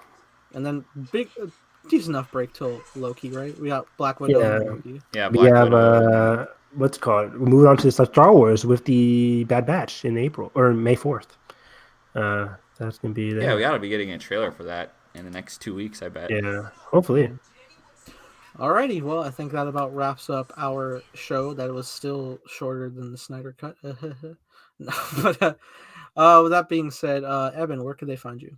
You guys can find me on Twitter at HarrisEV9, talking all things Big Brother Canada. This is a mess of a season, but I am loving it. These are all like not the best players, but they're fun to watch and enjoy there. So I'll be tweeting about that all the time. I'm always watching anime and Attack on Titan. So I'll be tweeting about that as well. This is like my last week before spring break. So I'm like, just got to chug through this last week. I have a couple papers and stuff. And then when Friday hits, guys, oh boy, it's a wrap. No more papers, degree. No more papers. No more Kryptonians. No more lanterns. I'll be free. Carson, where could the anti-life equation find you? Yeah, pretty resonant there, as my university will not be providing spring break for us this year. So, yay, mental health. They love us. Anyways, yeah, I'll be rewatching Batman the animated series this week, just because it's like the comfort show to put on. Like, How many episodes do you watch in a day? I watched like one. I've been watching like 2 or 3, Nice. but last night I watched like 5 because it was like Saturday night. I'm like, and they're only like 22 minutes, so it's like it goes fine. So easy to binge. But yeah, I'm rewatching that and just be super busy with school stuff. But also, we're rewatching our favorite monster movie this week that we have not seen since theaters. Fun fact, I still have my audience reactions from that movie, and Nathan was so disappointed because there was like one guy that laughed at like one joke, and there was like and so it was just unusable. But anyways, we're gonna have better audience reactions because, you know, general audiences, they don't understand the kaiju greatness. I don't know. But yeah, that will be, what day are we doing? We're doing it on Thursday, right? So we'll have the Thursday reaction up, and then Friday we'll be talking episode 2 of Falcon and Winter Soldier, and then hopefully some more news stuff. I'm sure there'll be there's always stuff every week, so. Yeah. I've requested off work for Godzilla vs. Kong. I'm ready. Right, that's like not this week, but next Wednesday. So that will be around the corner. Yeah. Finally, I'm watching it 3 times. I'm mad. You're mad? It was too No, much. I'm crazy. Like, but yeah, man, this was fun. I'm glad we got the Snyder cut. I'm glad we got Falcon and Winter Soldier rolling out, and like we're in the thick of Phase 4. Future DC is looking bright. It's good to be a comic book fan of all sides. So I'm super excited. You can follow us all our social medias linked in the description below. And if you enjoyed our show, make sure you hit the like button, subscribe if not already. And that being said, hope you have a great day. And may the force be with you always. Peace out.